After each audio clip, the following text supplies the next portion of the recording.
공대가 바뀌어야 기업이 산다를 주제로 두 번째 세션, 오후 세션을 시작하도록 하겠습니다. 이번 세션엔 총 5분의 연사께서 차례로 발표를 해 주시겠습니다. 그리고 진행과 토론은 안현실 한국경제신문 논설 전문위원께서 수고해 주시겠습니다. 네, 그럼 안현실 위원님 진행 부탁드립니다. 예, 저 한국경제신문의 안현실 논설 전문위원입니다. 한 10분 정도 좀 시간이 지체됐죠. 그래도 제가 사회자의 권한으로 약속을 한 가지 드리겠습니다. 여기 정해져 있는 대로 3시 20분에 마치도록 하겠습니다. 그래서 저를 믿어주시고 끝까지 자리에 함께 해주시기 바랍니다. 우선 한 분이 아직 안 오시긴 했지만 나오신 분들 제가 간단하게 지금 현직 위주로 이렇게 설명을 드리겠습니다. 제가 소개해 드리면 뜨거운 박수를 부탁드립니다. 우선 박영아 한국과학기술기획평가원 원장님 나오셨습니다.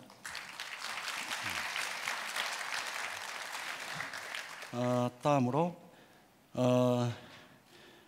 지주회사 LG입니다. 이희국 LG 사장님 나오셨습니다.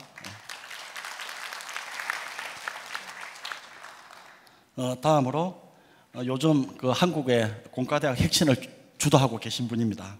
우리 이건우 서울대 공대 학장님 나오셨습니다.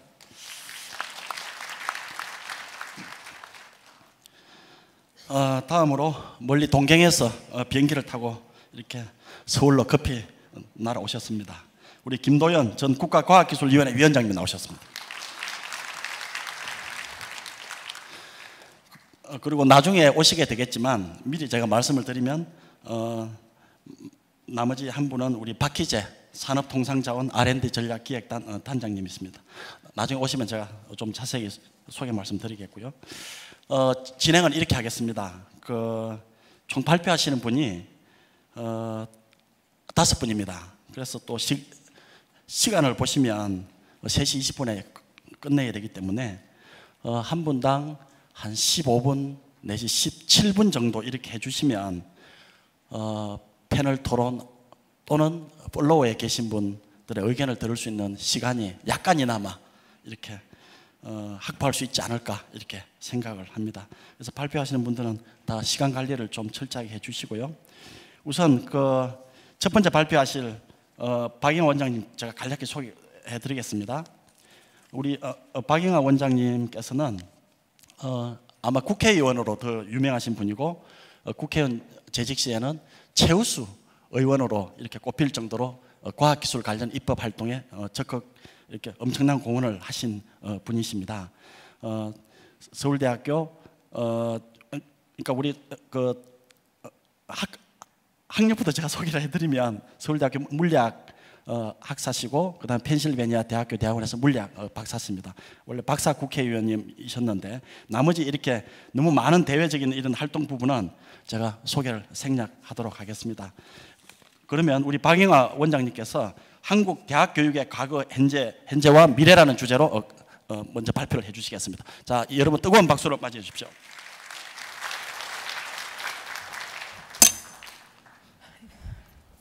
예, 안녕하십니까. 방금 소개받은 한국과학기술기획평가원 박영아입니다. 오늘 먼저 지난 2002년부터 과학기술 강국 코리아를 이끌고 계시는 한국경제신문에 감사드리며 올해 2014년 스트롱코리아 상저포럼 세션에서 제가 이렇게 발표할 수 있는 기회를 갖게 돼서 매우 영광으로 생각합니다. 이제 창조경제 두 번째 해로 박근혜 정부가 창조경제 실현을 위한 구체적인 정책을 내놓고 결과를 좀 기대하고 있는 이러한 시점입니다. 이러한 시점에서 가장 중요한 것은 창조경제 실현에서 가장 중요한 것은 핵심적 자원인 지식을 창출하고 또 창조경제를 견인할 인재 양성의 기주로서 대학의 역할과 기능을 다시 한번 생각해야 될 시점이라 생각합니다. 사실 여기 지금 이 플로어에는 조한규 전 장관이 비롯해서 사실 이 교육계 참 원래 어르신께서 계신데 제가 잘 모릅니다만 같이 생각한다는 의미에 있어서 우리나라의 대학의 과거, 현재, 미래라는 제목하에서 대학의 역할과 미래에 대해서 한번 같이 생각해 보고자 합니다. 사실 변화와 혁신이 아까 오늘 오전에 강의에서도 있었지만은 항시적인 과제로 요구되는 그러한 시대에 우리가 살고 있다고 생각합니다. 아마도 기술과 경제, 이에 따른 사회적 문화적 변화가 그 어느 때보다도 빠르게 진행되고 있기 때문이라고 생각합니다. 경영에서는 심지어 루틴을 파괴하는 루틴이 기업 생존의 핵심이라고 말하고 있습니다. 이 변화 혹은 혁신은 우리가 생각한 것 이상으로 과감한 철학의 변화와 행동이 요구됩니다. 다 아시다시피 우리나라는 1950, 60년대에 경공업 수출을 통해서 경제를 이끌어 가다가 1970년대 들어와서 추진한 성장 전략은 기술 개량, 수출시장 개척 등 미시적인 전략이 아니고 철강, 조선 등 중화학공업으로의 주력산업 자체를, 다시 말해서 우리의 경제구조 전반을 뒤엎는 그러한 수준의 변화로 새로운 성장 동력을 확보할 수 있었습니다. 기업의 예를 생각해 보면 누구나 동의하듯이 현재 세계에서 가장 혁신적인 기업 중 하나인 구글이 있습니다. 1998년에 검색 엔진으로 시작해서 현재는 광고, 소프트웨어, 미디어, 로봇, 무인 자동차 등 인간의 삶을 변화시킬 수 있는 세계적 혁신의 대명사로 지속적으로 진화하고 있습니다. 이제 막 16년 된 기업이 진화하는 속도를 보면 우리가 살아가는 세대가 요구하는 그 변화의 크기가, 그리고 속도가 얼마나 거대한지 새삼 깨닫게 됩니다. 이와 같이 우리가 살고 있는 시대의 거대한 조류는 당연히 우리 사회의 지식의 원천인 대학에도 근본적인 변화와 혁신을 요구하고 있습니다. 우리 대학이 맞닥뜨린 사회적 도전은 크게 4가지로 말씀드릴 수 있을 것 같습니다. 첫 번째는 전 세계적인 출산율 저하와 고령화입니다. 우리나라의 경우는 더욱 심각합니다. 이 부분이. 이는 고등교육의 주 수요자인 청년층의 인구 숫자를 감소시켜 2018년에는 우리나라의 경우에는 대입 정원이 고등학교 졸업자 수를 역전하고 2023년에는 학령 인구가 현재 대입 정원에서 16만 명이 모자랄 것이라는 그런 예측도 나오고 있습니다. 그래서 지금 교육부에서는 2024년까지 현재 56만 명인 대학 정원을 40만 명으로 줄이기 위한 대학 구조조정 방안이 되었기 때문에 앞으로 대학 간의 경쟁이 더욱 심화될 것으로 보입니다. 두 번째는 세계화와 자유화의 경향입니다. 자본과 무역의 세계화, 자유화에서 서비스의 세계화, 자유화로 이어지는 경향과 최근의 FTA, TPP 등에 따른 세계화 자유화의 현실적인 진전은 대학 교육에도 시장 개방 압력과 해외 대학과의 경쟁을 더욱 심화시킬 것으로 보입니다. 세 번째는 창조경제의 패러다임의 등장입니다. 아시다시피 우리나라에서 작년부터 창조경제가 주요 정책 화두로 등장하게 된 배경과 이에 따른 대학의 역할 변화를 뒤집어볼 필요가 있습니다. 세계 시장에서 기술을 통한 무역 장벽이 증가하고 글로벌 기업 간 특허 경쟁이 격화되고 있는 것은 기술적 우위에 있는 기업이 시장 전체를 장악하는 승자 독식이 일반적인 현상으로 굳어졌기 때문이 아닌가 생각합니다. 이에 따라서 창조적인 기술과 창의적 인재에 대한 수요는 당연히 급증하게 되었고 이러한 흐름이 결국 창조경제 탄생의 배경이라고 생각합니다. 마지막으로 한국이 가진 특수하고도 고질적인 경제 문제를 해결하기 위해서 또한 대학의 변화가 촉구되고 있습니다. 우리나라의 경우는 다른 나라에 비해서 대기업과 중소기업 경쟁력 차이가 심해서 이러한 산업 구조는 장기적으로 경제의 안정성 확보와 성장 잠재력에 악영향을 끼칠 것입니다. 이에 점차 우리 사회는 대학이 중소기업의 경쟁력을 강화할 수 있는 기술과 인력을 배출하고 협력을 통해서 이들을 기업에 전수해 주길 기대하고 있습니다. 우리 사회를 휘감고 있는 이와 같은 이른바 메가 트렌드들은 대학이 더 이상 지금까지의 교육과 연구 방식 그리고 정책으로는 살아남을 수 없다는 사실을 상기시켜주고 있습니다. 그간 우리나라 대학 정책의 역사를 살펴보면 다행히도 우리가 이러한 변화의 물결에는 그리 둔감하지는 않았던 것 같습니다. 현재 우리 대학 정책의 근간을 이루고 있는 1995년 531 교육개혁은 대학이 자율적으로 항시적인 변화를 추구할 수 있는 뼈대를 구성했습니다. 당시 531 교육개혁에서 경쟁 논리 도입을 통한 대학의 자발적 변화를 의도하였고, 첫 번째로 산업사회에서 지식정보 사회로의 전환되는 문명사적 변화에 대응하고, 두 번째로 한국 사회의 독특한 교육 문제를 해결하며, 세 번째로 현실적인 한국 교육 운영 체계를 재구조화한다는 것이 531 교육개혁의 철학이었습니다. 구체적인 전략으로 공급자 중심에서 학습자 중심으로, 획일적 교육에서 다양하고 특성화된 교육으로, 규제와 통제 중심의 교육 운영에서 자율과 책무성에 바탕한 교육 균형의 변화를 시도하였습니다. 눈여겨보지 않으면 그저 수많은 정책의 미사역에 지나지 않는다고 여겨질지 모르지만, 자세히 그 내용을 뜯어보면 지금 우리의 대학 현실에 얼마나 꼭 맞고 필요한 이야기인지 모릅니다. 이러한 대학 정책의 변화 움직임 속에 한국의 대학은 상당한 소기의 성과를 거두었다고 생각됩니다. 531 교육개혁의 일환으로 대학 설립 인가제를 준칙주의로 변경하여 대학 설립 충족 요건을 최소화하고, 1996년 대학 학생 정원 자율화 추진을 통해 대학과 학생 수의 양적 팽창을 가져왔습니다. 1994년 131개에 불과했던 전국의 4년제 정규 국립대학과 사립대학의 숫자는 20년 후인 2013년에 185개로 늘어났고, 재학생 수도 113만 명에서 212만 명으로 2배 가까이 증가했습니다. 이러한 성과는 분명 우리 사회의 성장에 필요한 인재를 양적으로 확보하는 데 크게 기여했습니다. 뿐만 아니라 대학의 지식 창출 기능에 대한 관심과 이에 따른 연구개발 확충은 사회를 성숙케 할 지식 창출 원천으로서의 대학 기능을 크게 강화했습니다. 대학의 연구개발비는 1994년 약 6천억에서 2012년 5조 2,700억 원으로 증가하였고, SCI 과학기술 논문 건수는 1994년 불과 4,245건에서 2012년 47,066건으로 증가했는데, 이 가운데 대학의 논문 건수는 전체의 77%를 차지하며 대학이 국가혁신의 가장 중요한 주체로 자리 잡는 데 일조했습니다.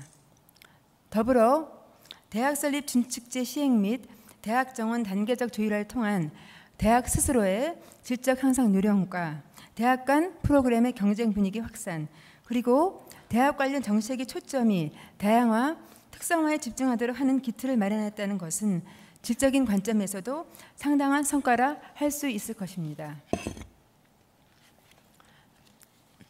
그러나 현재 우리 대학의 모습과 성과를 보면 안타깝게도 이러한 개혁 정신은 온전히 계승되지 않고 있나 하는 걱정이 있습니다.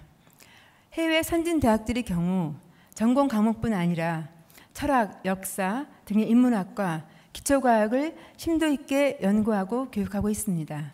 반면 우리나라는 아직도 수박 겉핥기식의 교양 과목 이수와 부실한 전공 교육이 고질적인 문제로 제기되고 있습니다. 뿐만 아니라 안정적인 직장을 선호하는 사회 풍토가 심해짐에 따라서 공무원과 교원이며 각종 전문대학원 진학을 위한 수험생들이 넘쳐나고 있습니다. 대학도 이에 따라서 점차 취업 준비 기관으로 전락하고 있는 듯합니다.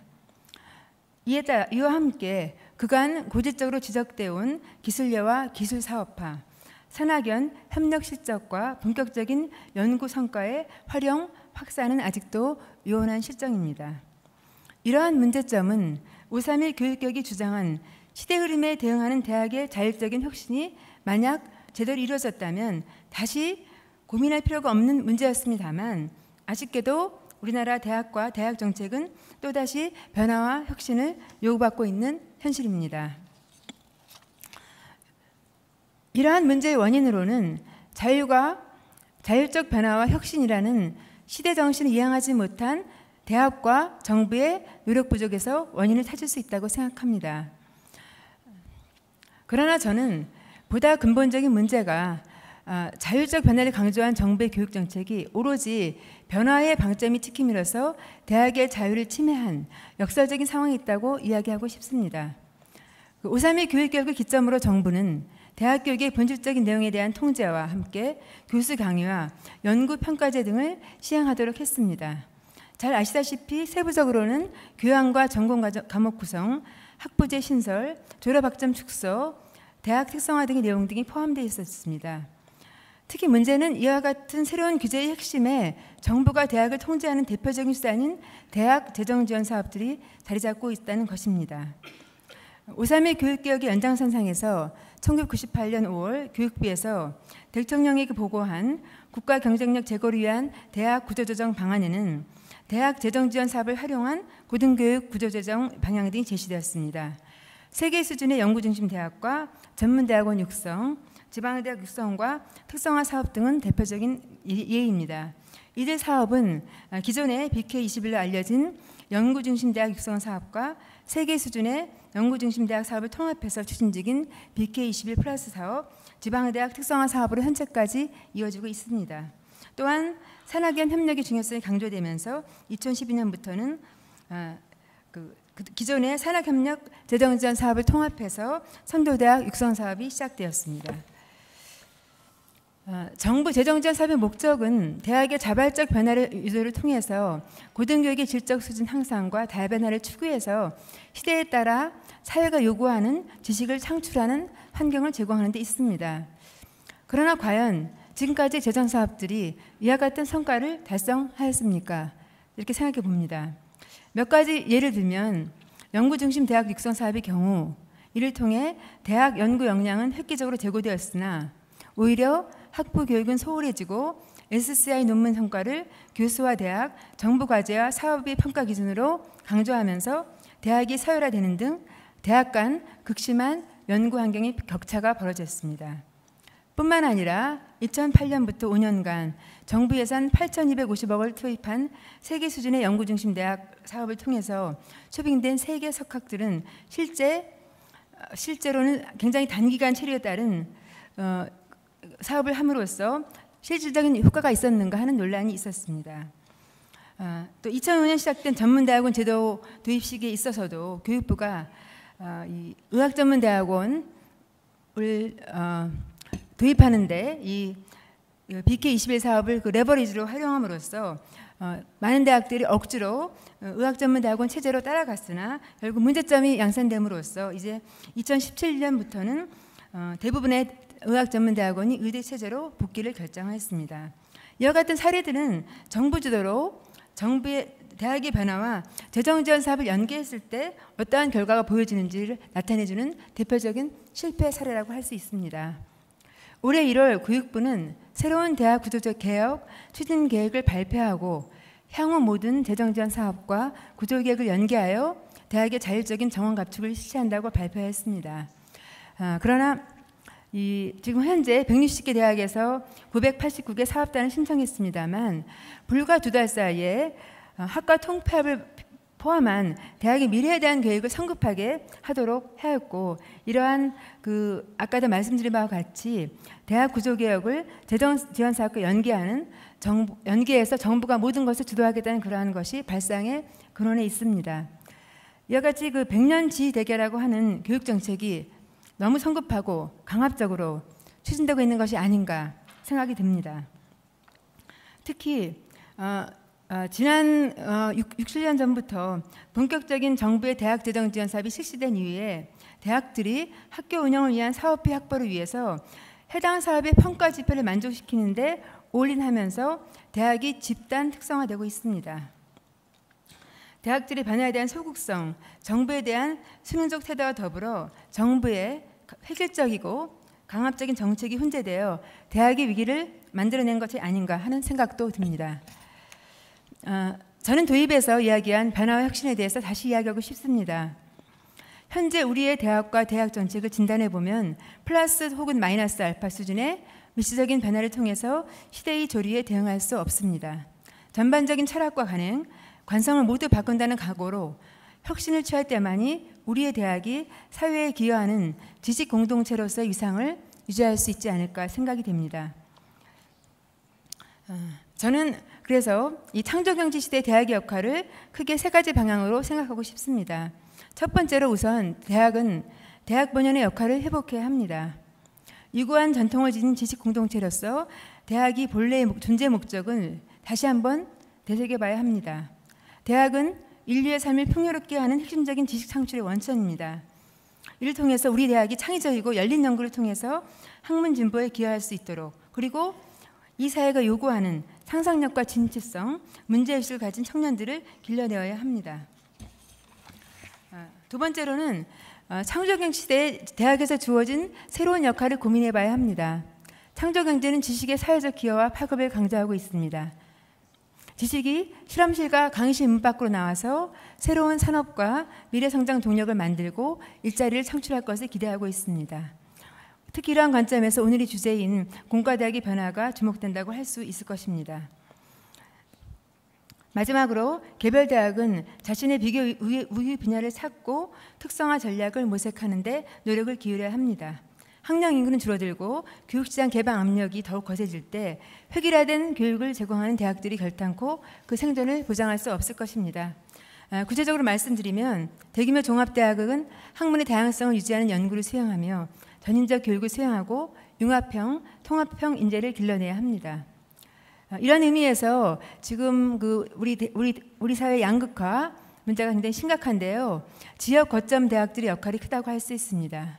서울 수도권을 제외한 각 지역은 인재난으로 인한 성장 동력의 상실로 어려움에 처해 있습니다. 따라서 지역 거점 대학들은 미래에 지역사회를 이끌어갈 리더를 어떻게 키울지 거기에 집중해야 할 것입니다. 또 중소기업의 4년제 대학들은 본인의 강점과 경쟁력이 어디에 있는지 심각한 고민을 하고 거기에 맞춰서 그 대학의 특성에 맞는 것들을 정말 할 수 있도록 대학도 스스로 노력하고 또 정부도 같이 함께 해야 된다고 생각합니다. 이게 제가 시간을 상당히 많이 쓸 것 같아서 걱정이 됩니다만 제가 조금 더 이야기를 하겠습니다.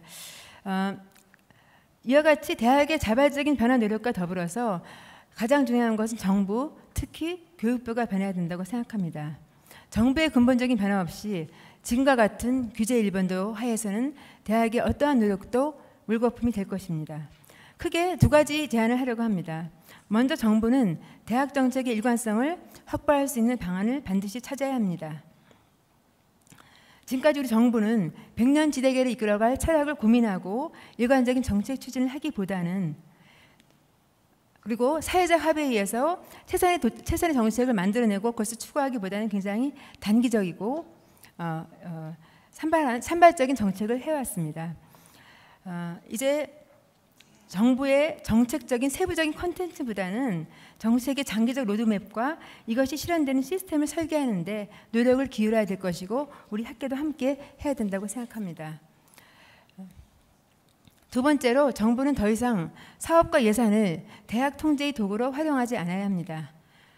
지금까지 우리 정부는 재정지원 사업을 만들어서 해당 정부의 입맛에 걸맞는 대학 정책들을 추진해 왔습니다. 이제는 이런 대학 정책의 고리를 과감하게 끊어야 합니다. 대학 스스로도 그 정부의 부당한 압력과 통제로부터 벗어날 수 있도록 스스로 노력해야 된다고 생각합니다. 더 이상 예산이 대학의 성격을 구정하고 방향을 결정짓게 하는 이러한 방향을 우리가 스스로 벗어서 나가야 된다고 생각합니다. 대학별로 스스로 입학정책, 정원과 등록금, 전공 구성과 교수 확보 등 전반적인 운영과 타 대학들과 차별화되는 특성화 전략을 추진할 수 있는 환경이 필요하다고 생각합니다. 지난 정부에서 통과된 그 대학 등록금의 이 물가 연동 방안은 사실 제가 그때 국회에 있었고 ICL을 통과하기 위해서 고육지책으로 했습니다만 다시 한번 재고할 필요가 있다고 생각합니다. 그리고 제가 또 다시 시간을 좀 더 써도 되나요? 2분 남았습니까? 예. 그러면 제가 좀 말씀을 드리면 지금 현재 지금 그 지표에 의한 숫자에 의한 대학 재정 지원 사업이 아니라 본인 생각으로는 이 대학에 대한 예산은 정부가 정하는 방향에 따라서 그렇게 획일적으로 할 것이 아니라 대학 스스로 그 대학의 실정과 비전에 맞는 방향을 정하고 거기에 대한 평가를 통해서 각 대학별 맞춤형 지원 체계가 있어야 된다고 생각합니다. 마지막으로 제가 한 최근 바로 몇 주 전의 경험을 말씀드리면서 마치고 싶습니다. 지난 5월에 저는 독일 린다우 재단의 초대로 그 스케치 오브 사이언스라는 그 전시회 개막식이 열리는 일본 오키나와 과학기술대학원 대학에 다녀왔습니다.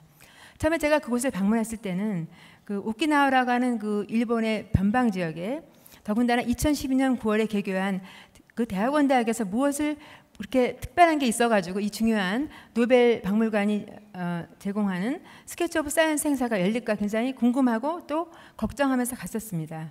근데 가서 실제로 보니 이 대학이 제가 그동안 다녀왔던 대학 중에 가장 매력적이고 정말 부러워할 만한 대학이었습니다. 이 대학이 만들어지기까지 경위를 살펴보면 획일적인 일본 대학들의 모범이 될 수 있는 새로운 대학 모델을 만들기 위한 시도로 2000년대 초반부터 노벨상 수상자인 제롬 프리드만, 도나가와 스무스무 등 당시 MIT 교수들이 참여한 평의회가 학교 운영 및 연구 테마 등에 대해 오랜 시간 심도 있는 논의를 진행해 왔고 이들은 현재도 꾸준히 이사회 멤버로 활발하게 참여하고 있었습니다. 치열한 고민을 통해서 스스로의 역할과 임무를 명확히 준비한 그러한 대학이었습니다. 대학은 아니었지만 우리나라 기초연구의 리더 역할을 하기 위해 얼마 전 우리가 2년 전에 설립된 IBS가 여전히 우리 과학계에서도 그 역할과 임무에 대해 논쟁이 많은 것과 비교할 때 정말 부러운 마음을 감출 수 없었습니다. 교육과 연구 기능이 조화롭게 합쳐진 오키나와 과학기술대학원 대학이 일본 대학의 롤 모델로 자리 잡을 수 있을지는 알 수 없습니다. 그러나 한국에 돌아오는 길에 정부 재정지원 사업 선정을 위해 기초연구 분야 학과들은 줄줄이 문을 닫고 역할과 위상을 제대로 정립하지 못하고 있는 한국 대학의 현실을 다시 한번 되돌아보면서 우리 대학의 앞으로의 미래와 또 대학 정책의 변화에 대해서 고민을 갖게 되었습니다. 지금까지 창조경제 시대에 걸맞는 대학의 역할에 대해서 우리 대학과 정부가 어떻게 혁신과 변화를 만들어 가야 될지 말씀드렸습니다. 물론 이러한 변화와 개혁 과정에서 과거에 수립하였던 정책과 추진 과정의 결과를 면밀하게 검토하는 과정이 선행되어야 합니다. 뿐만 아니라 경제사회, 과학기술 등 유관 분야의 소통을 통해서 대학 정책에 대한 사회적 합의점을 만드는 과정도 중요할 것입니다. 대학의 변화는 국가 발전의 주춧돌이기에 우리 모두가 관심을 기울여야 할 의무가 있다고 생각합니다. 또 대학은 이에 대한 책임감을 가지고 혁신, 말 그대로 뼈를 깎는 노력과 고민으로 새롭게 거듭나기를 소망해 봅니다. 이것으로 발표를 마치도록 하겠습니다. 감사합니다. 예, 감사합니다. 국회의원 프리미엄으로 제가 7분을 더 드렸습니다. 그래서 여러분 좀 이해해 주시고요. 다음 발표하실 분은 제가 잠깐만 소개해 드리겠습니다. 우리 이희국 LG 사장님께서는 서울대 공대 전자공학과를 나오시고 스탠포드대 전기공학과 석사 박사를 하셨습니다. 졸업 후에 휴레패커드에서 잠시 근무하시다가 83년도에 LG에 오셨으니까 지금 32년째 LG에서 외길을 걷고 계신 분이십니다. 한국 전자산업에 지대한 공헌을 하신 분입니다. 큰 박수로 맞이해 주십시오.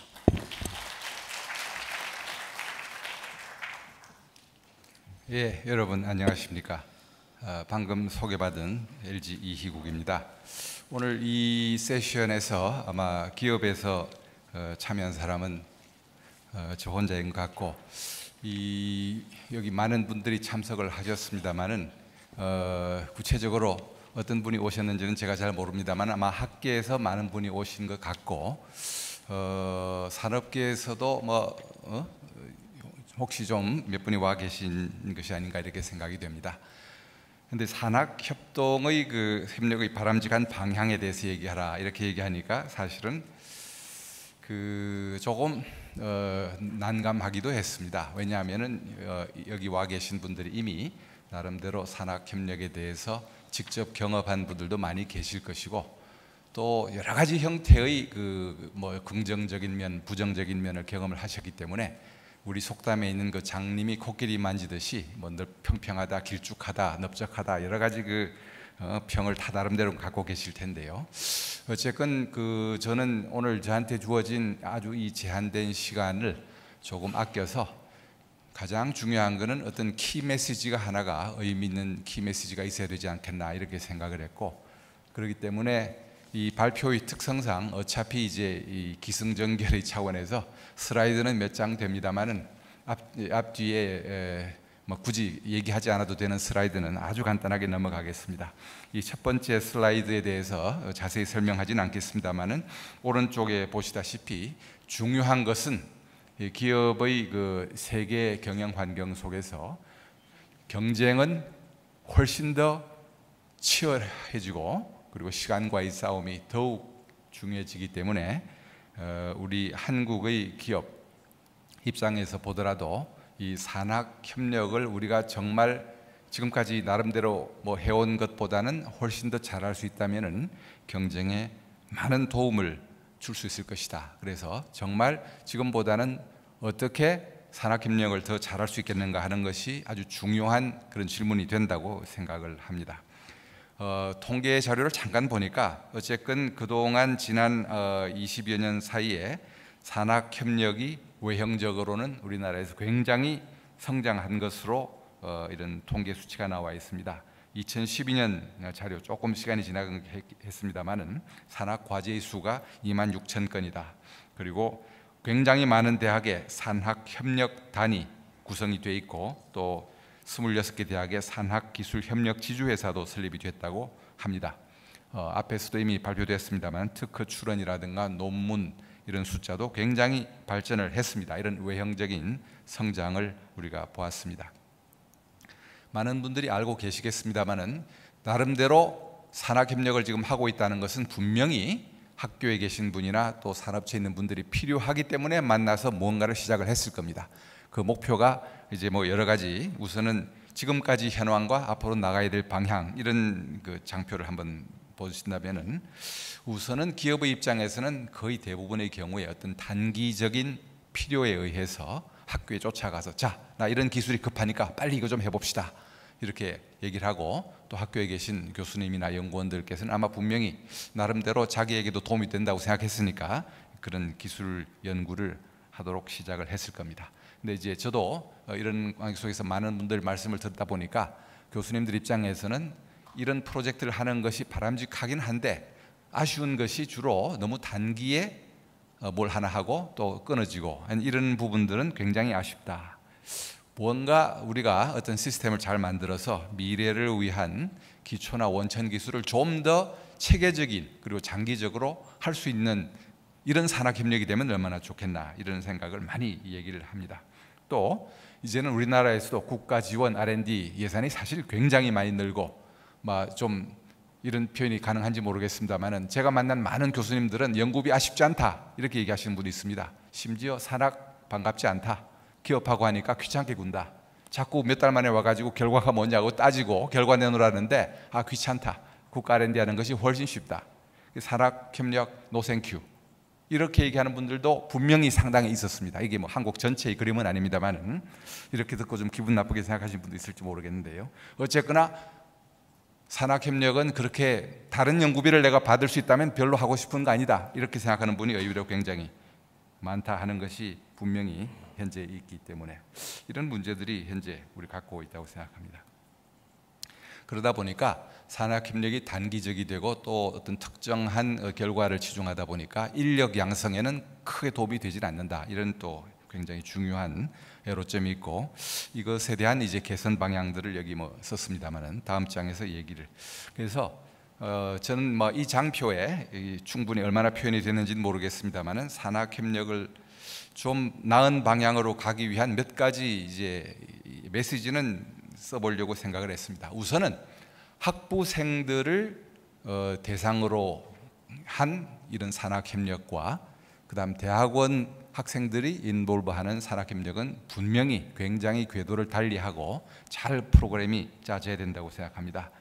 슬라이드의 왼쪽에 있는 학부생들을 대상으로 한다면은 기업과 공동으로 포괄적 협력을 위한 어떤 센터 같은 것을 설립하고 운영해서 정말 어떻게 하는 것이 학부 학생들의 교육에 있어서도 굉장히 도움이 되고 이 학생들이 취업을 했을 때 굉장히 환영받는 이런 것이 가능하겠는가 하는 이런 제 생각과요.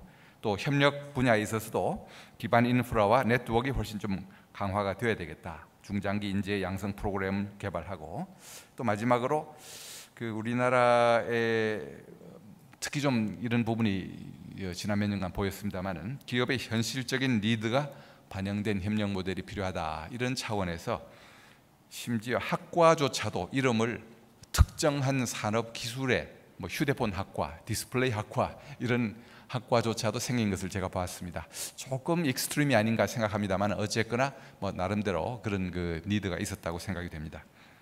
그 제가 이 컨트롤이 잘 안 되는데 스크린의 그 왼쪽 아래쪽에 그 아이콘을 한번 좀 클릭을 누가 해 주실 수 있겠습니까? 이게 그 제가 마우스 왼쪽이에요. 왼쪽. 예, 그걸 클릭해 주십시오.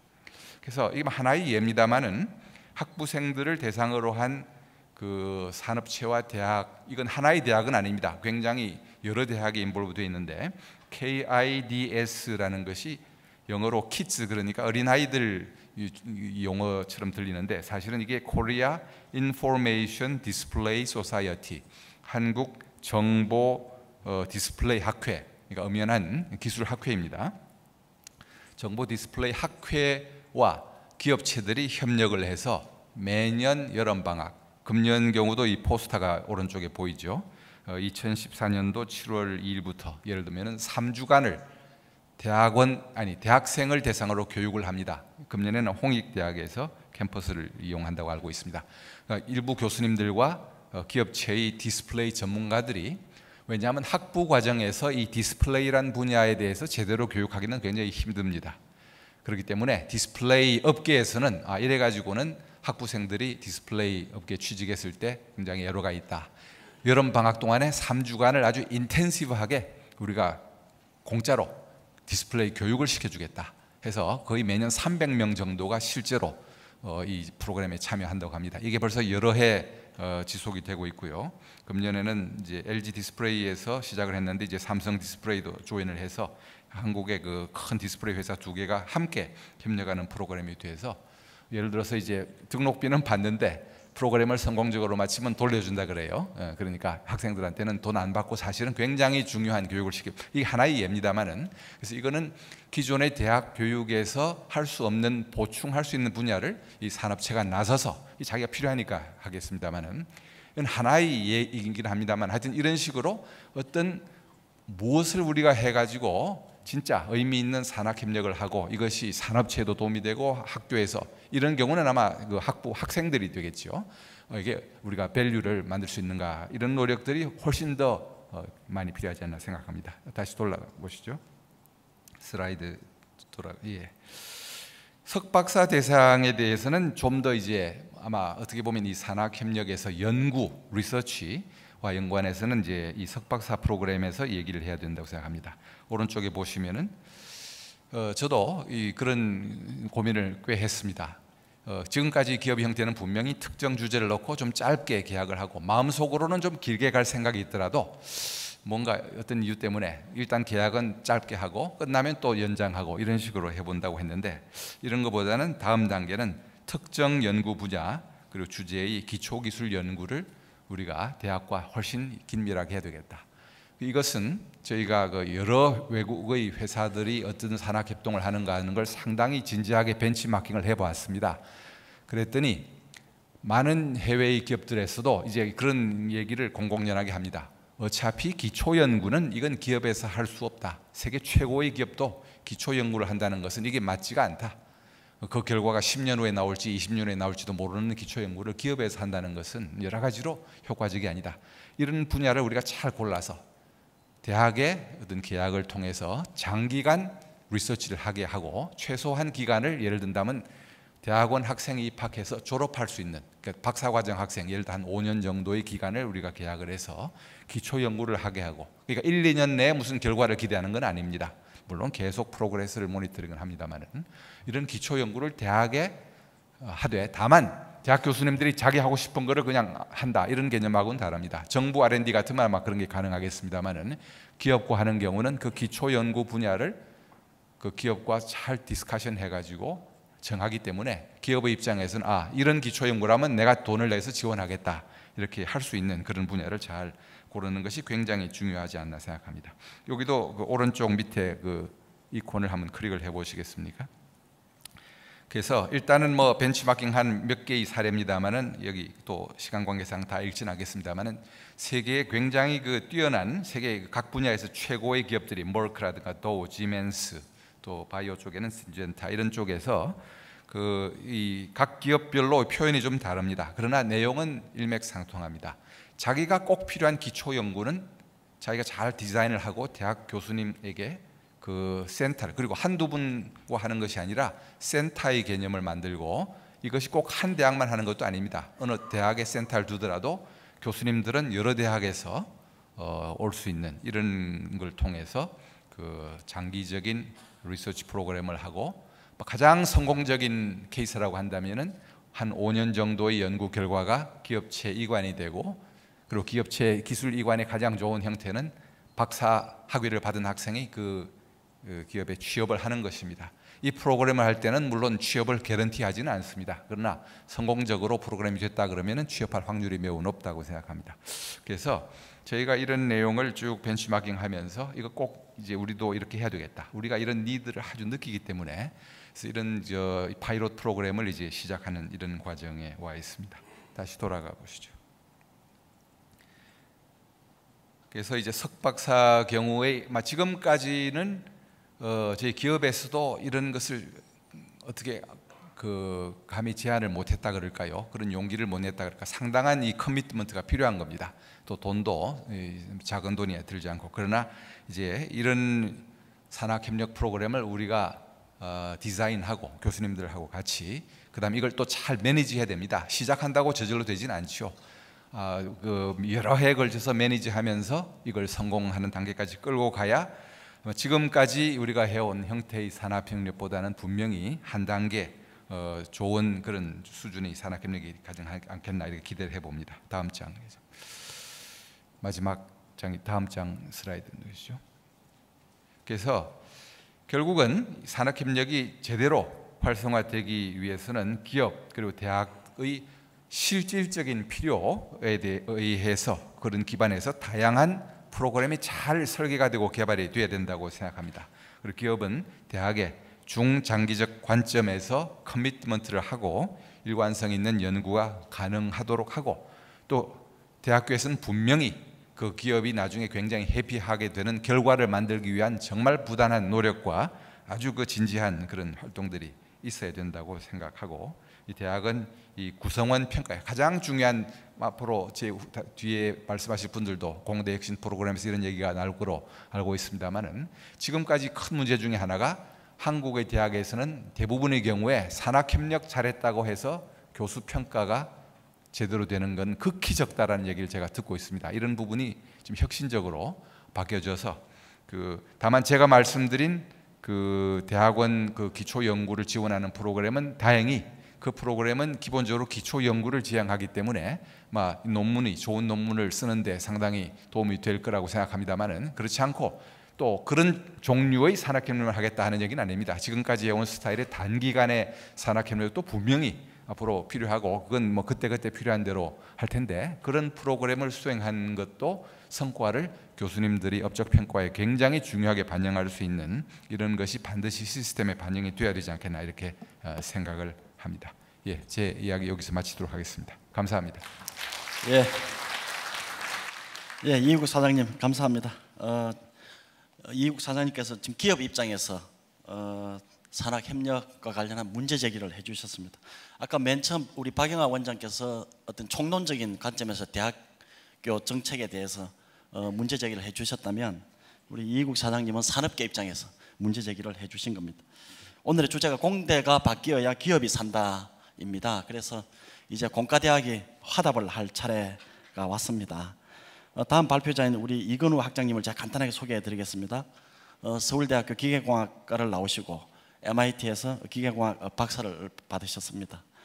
미국 기계학 회의 석학 회원이시고, 또 한국 공학 한림원, 한국 과학기술 한림원 정회원으로 계십니다. 현재 서울대학교 공과대학 학장으로 계시면서 한국의 공과대학 혁신의 아이콘으로 이렇게 등장하신 분입니다. 우리 이건우 학장님을 뜨거운 박수로 맞이해 주십시오.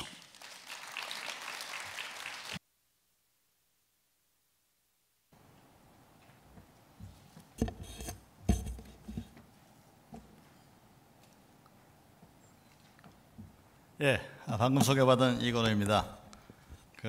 대학에서 본 공대 혁신 방안에 대해서 제가 발표를 하겠습니다. 주로 저희 학교가 서울대학교 공과대학이 최근에 하고 있는 예를 중심으로 발표를 드리는데, 그것이 또 저는 전국 공과대학도 다 그렇게 했으면 좋겠다는 뜻에서 저희가 하고 있는 걸 소개해 드리겠습니다. 이 넘어가는 게 어느 게 넘어가는 겁니까? 이건가?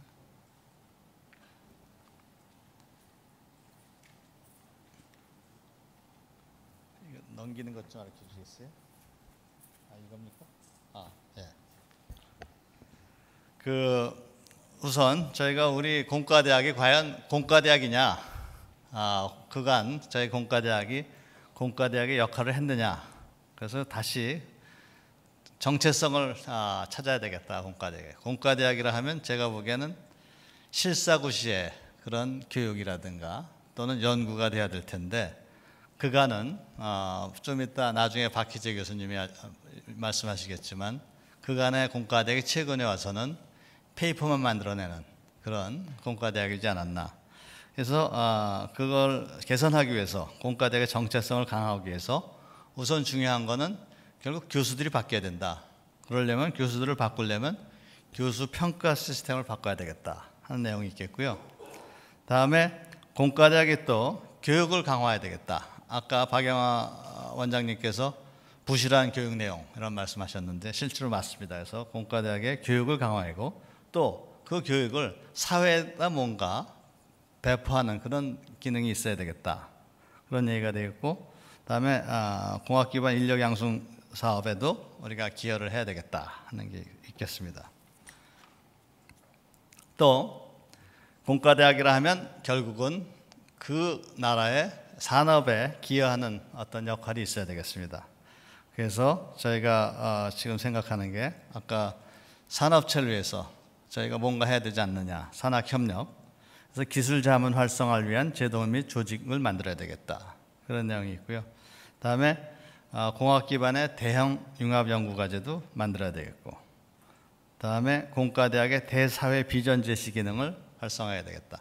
현재 우리나라 국가 과학기술 또는 공학기술의 그 개발 로드맵 같은 거는 다 정부 부처에서 만들어내는데, 이것이 제가 하나 걱정스러운 거는 일부 관변 교수님들이 정부 부처에 왔다 갔다 하면서 너무 영향을 많이 미치는 게 아닌가. 그래서 본인들이 할 수 있는 과제를 중심으로 로드맵을 만드니까 자꾸 이게 이상한 형태가 되지 않는가. 그래서 앞으로는 이거를 공과대학에서 좀 제대로 비전을 제시하고 로드맵을 만들어야 되겠다, 그런 내용이 되겠습니다. 그래서 저희 공과대학이 최근에 핵심 과제로 추진하고 있는 게 있습니다. 우선 아까 그 사회에 대해서 어떤 교육 기능을 좀 더 강화해야 되겠다. 그래서 온라인 강의를 개발하는 일이 있겠고요.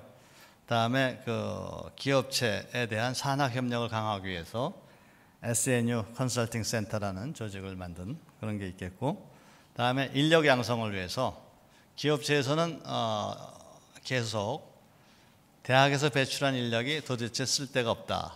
계속 너무 결국은 다시 재교육에 굉장히 많은 시간을 투입해야 된다. 그런 불만들이 있습니다. 그래서 그런 걸 해결하기 위한 새로운 인력 양성 제도를 하나 제안하고 있습니다. 그리고 아까도 말씀드렸듯이 이 모든 것은 교수가 바뀌지 않고는 불가능하다. 그래서 교수를 바꾸기 위해서는 평가 제도를 바꿔야 되겠다. 그래서 이 네 가지에 대해서 제가 말씀드리겠습니다.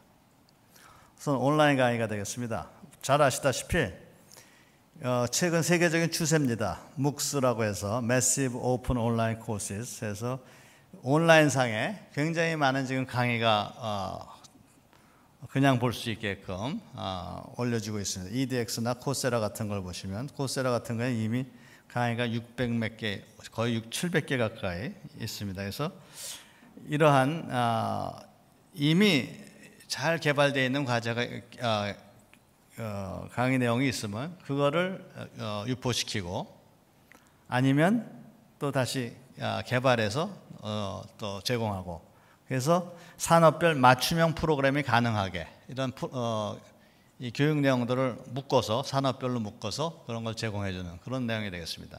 저희 최근에 그 기업체에 계신 분들이 많이 요새 공과대 학생들이 나와서 재무제표도 못 읽는다 뭐 이런 불만들을 많이 얘기하십니다. 그래서 저희 공과대학은 지금 그 재무제표 읽기 그런 강의 온라인 강의를 만들고 있습니다. 그래서 저희 학생들이 졸업하기 전에 한 번은 그 강의를 온라인이니까 아무 때나 자기가 들어야 졸업이 되게 학점을 저희가 학점이 워낙 제한되어 있어서 학점을 줄 수는 없고 그걸 리퀘어먼트로 해서 그런 식의 몇 가지 그런 도구성 과목들을 저희가 온라인으로 개방을 하고 있습니다.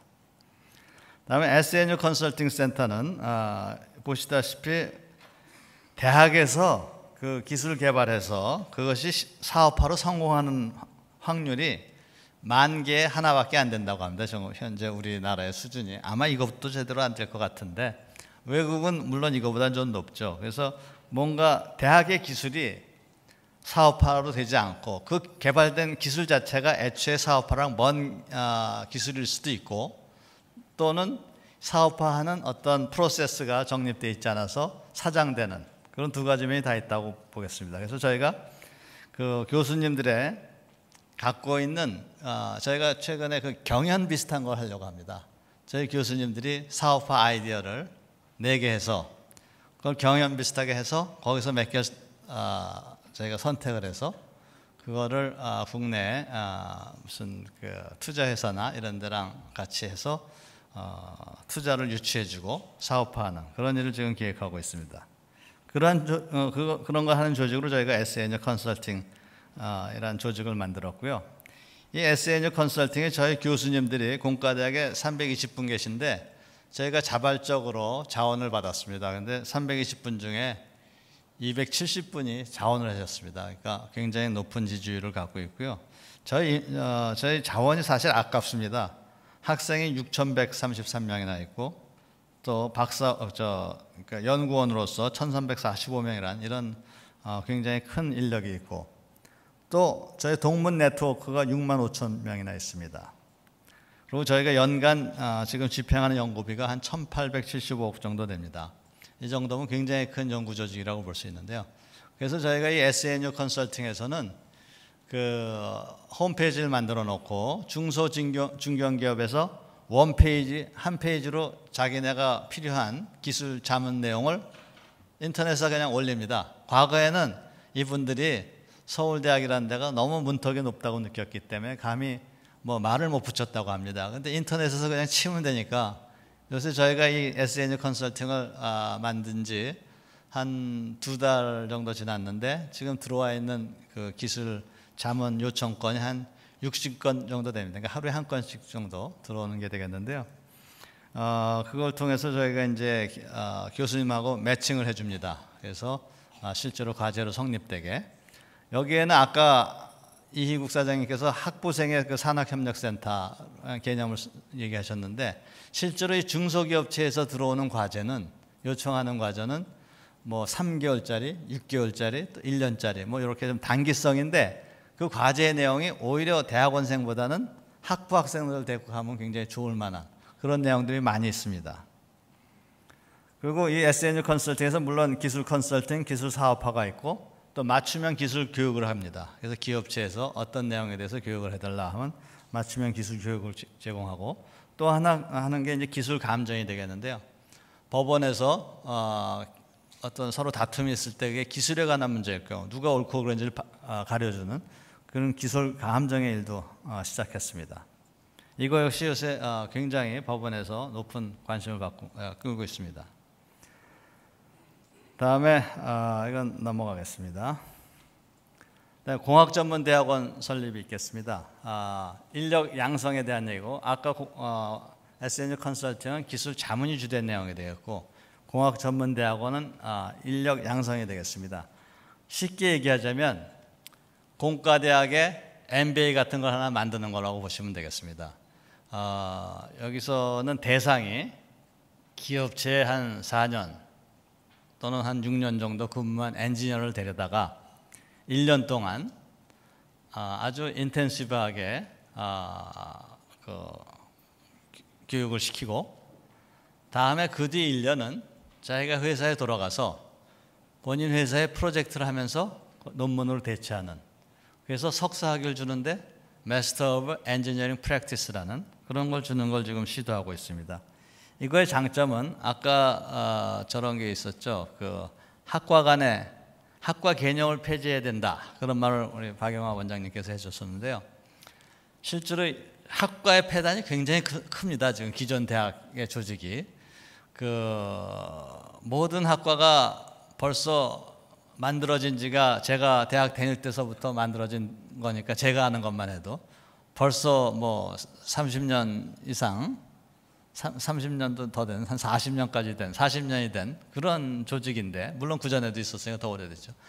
바뀐 게 별로 없습니다. 기껏해 했다는 게 몇 개 합쳐서 학부를 만들었지만 학부 내에서는 여전히 따로 논다든가 뭐 다 그냥 그렇습니다. 그리고 사회가 그렇게 많이 변하고 사회에서 요구하는 어떤 공학 분야가 그렇게 많이 바뀌었는데도 불구하고 모든 학과가 비슷한 교수에 비슷한 학생을 갖고 있다라든가, 이게 바뀔 수가 없는 그런 가버넌스 시스템을 저희 대학이 갖고 있습니다. 대부분이. 그래서 굉장히 이게 어렵기 때문에 이 새로 만드는 공학전문대학원은 학과가 없습니다. 그리고 프로그램 단위로 해서 그때그때 사회에서 요구하는 프로그램, 아까 이해국 사장님 말씀하셨던 디스플레이 프로그램, 또는 저희가 요새 굉장히 산업부에서 관심이 많은 엔지니어링 프로그램, 엔지니어링이라는 게 디자인하고 뭐 그런 쪽에 되는 거, 그런 프로그램으로 해서 맞춤형 교육을 할 수 있게끔 그렇게 하고자 하는 것이 이 공학전문대학원이 되겠습니다. 자세한 내용은 제 시간이 없으니까 그냥 빼고요. 예.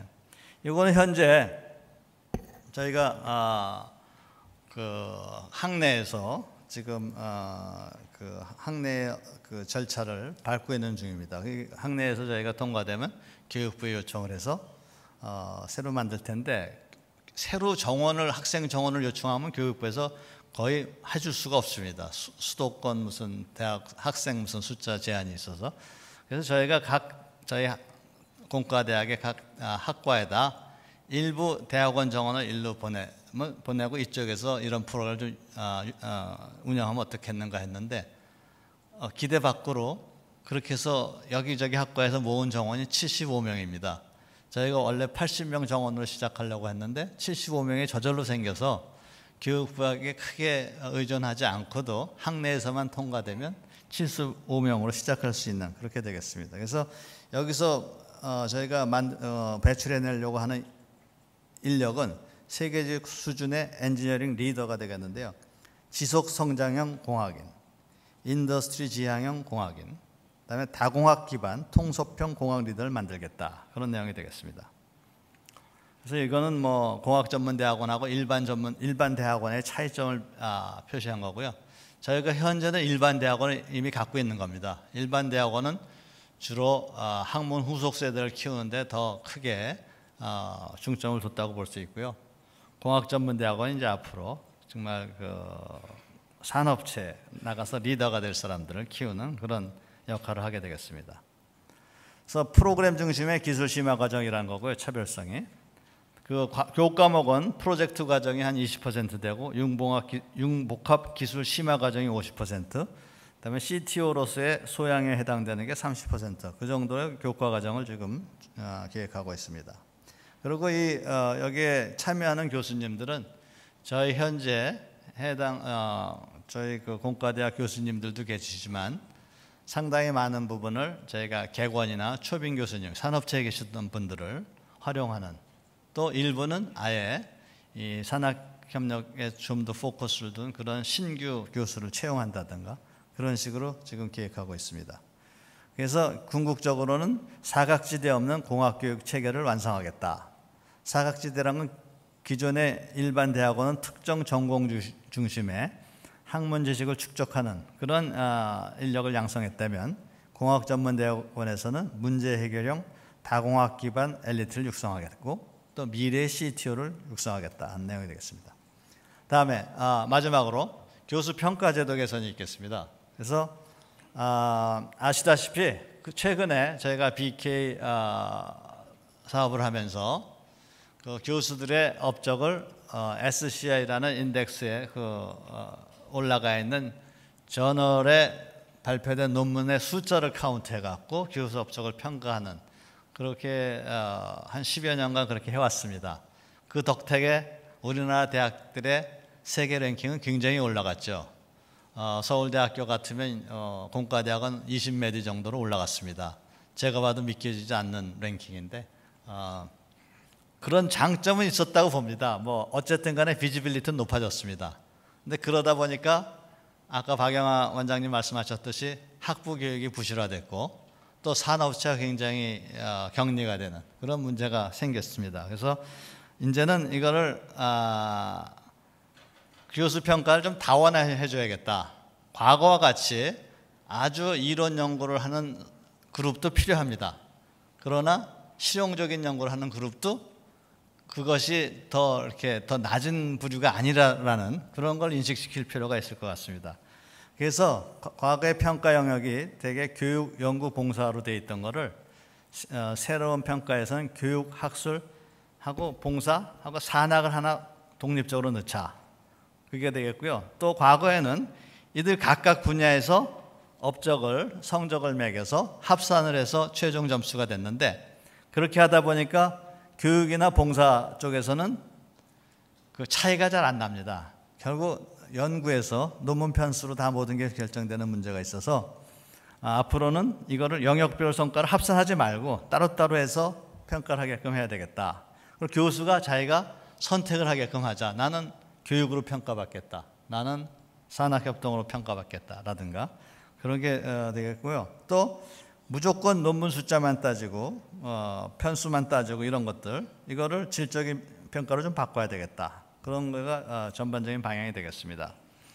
그런데 이제 이렇게 하기 위해서 과제가 산학협동 같은 쪽에 평가하기 위해서 산업 업적을 평가할 수 있는 지표를 잘 발굴해야 되겠다. 건수 위주는 뭔가 회피하면서 그런 게 되겠고요. 장기적이고 지속적인 활동을 평가할 수 있어야 되겠고요. 한 가지 또 어려운 문제는 사회적인 평가가 변하지 않은 상태에서 어느 대학 하나가 혼자 바꿨다가는 이게 과연 오래 지속될 수 있겠는가? 오늘 이 모임 심포지움도 이 언론사에서 주관하고 있지만 우리나라 언론사에서 매기는 그 랭킹 때문에 또 세계 타임이나 이런 데서 매기는 랭킹 QS나 이런 랭킹 때문에 이게 쉽게 바꾸지 못하는 어려움이 있습니다. 왜냐하면 일반인들은 그냥 그 랭킹 하나만 보고 그 대학을 평가하기 때문에 재미난 게 제가 지난 몇 달 전에 그 북경대학에서 아시안 엔지니어링 딘스 서밋 해갖고 뭐 아시아 공과대학 학장들 모임이 있었는데요.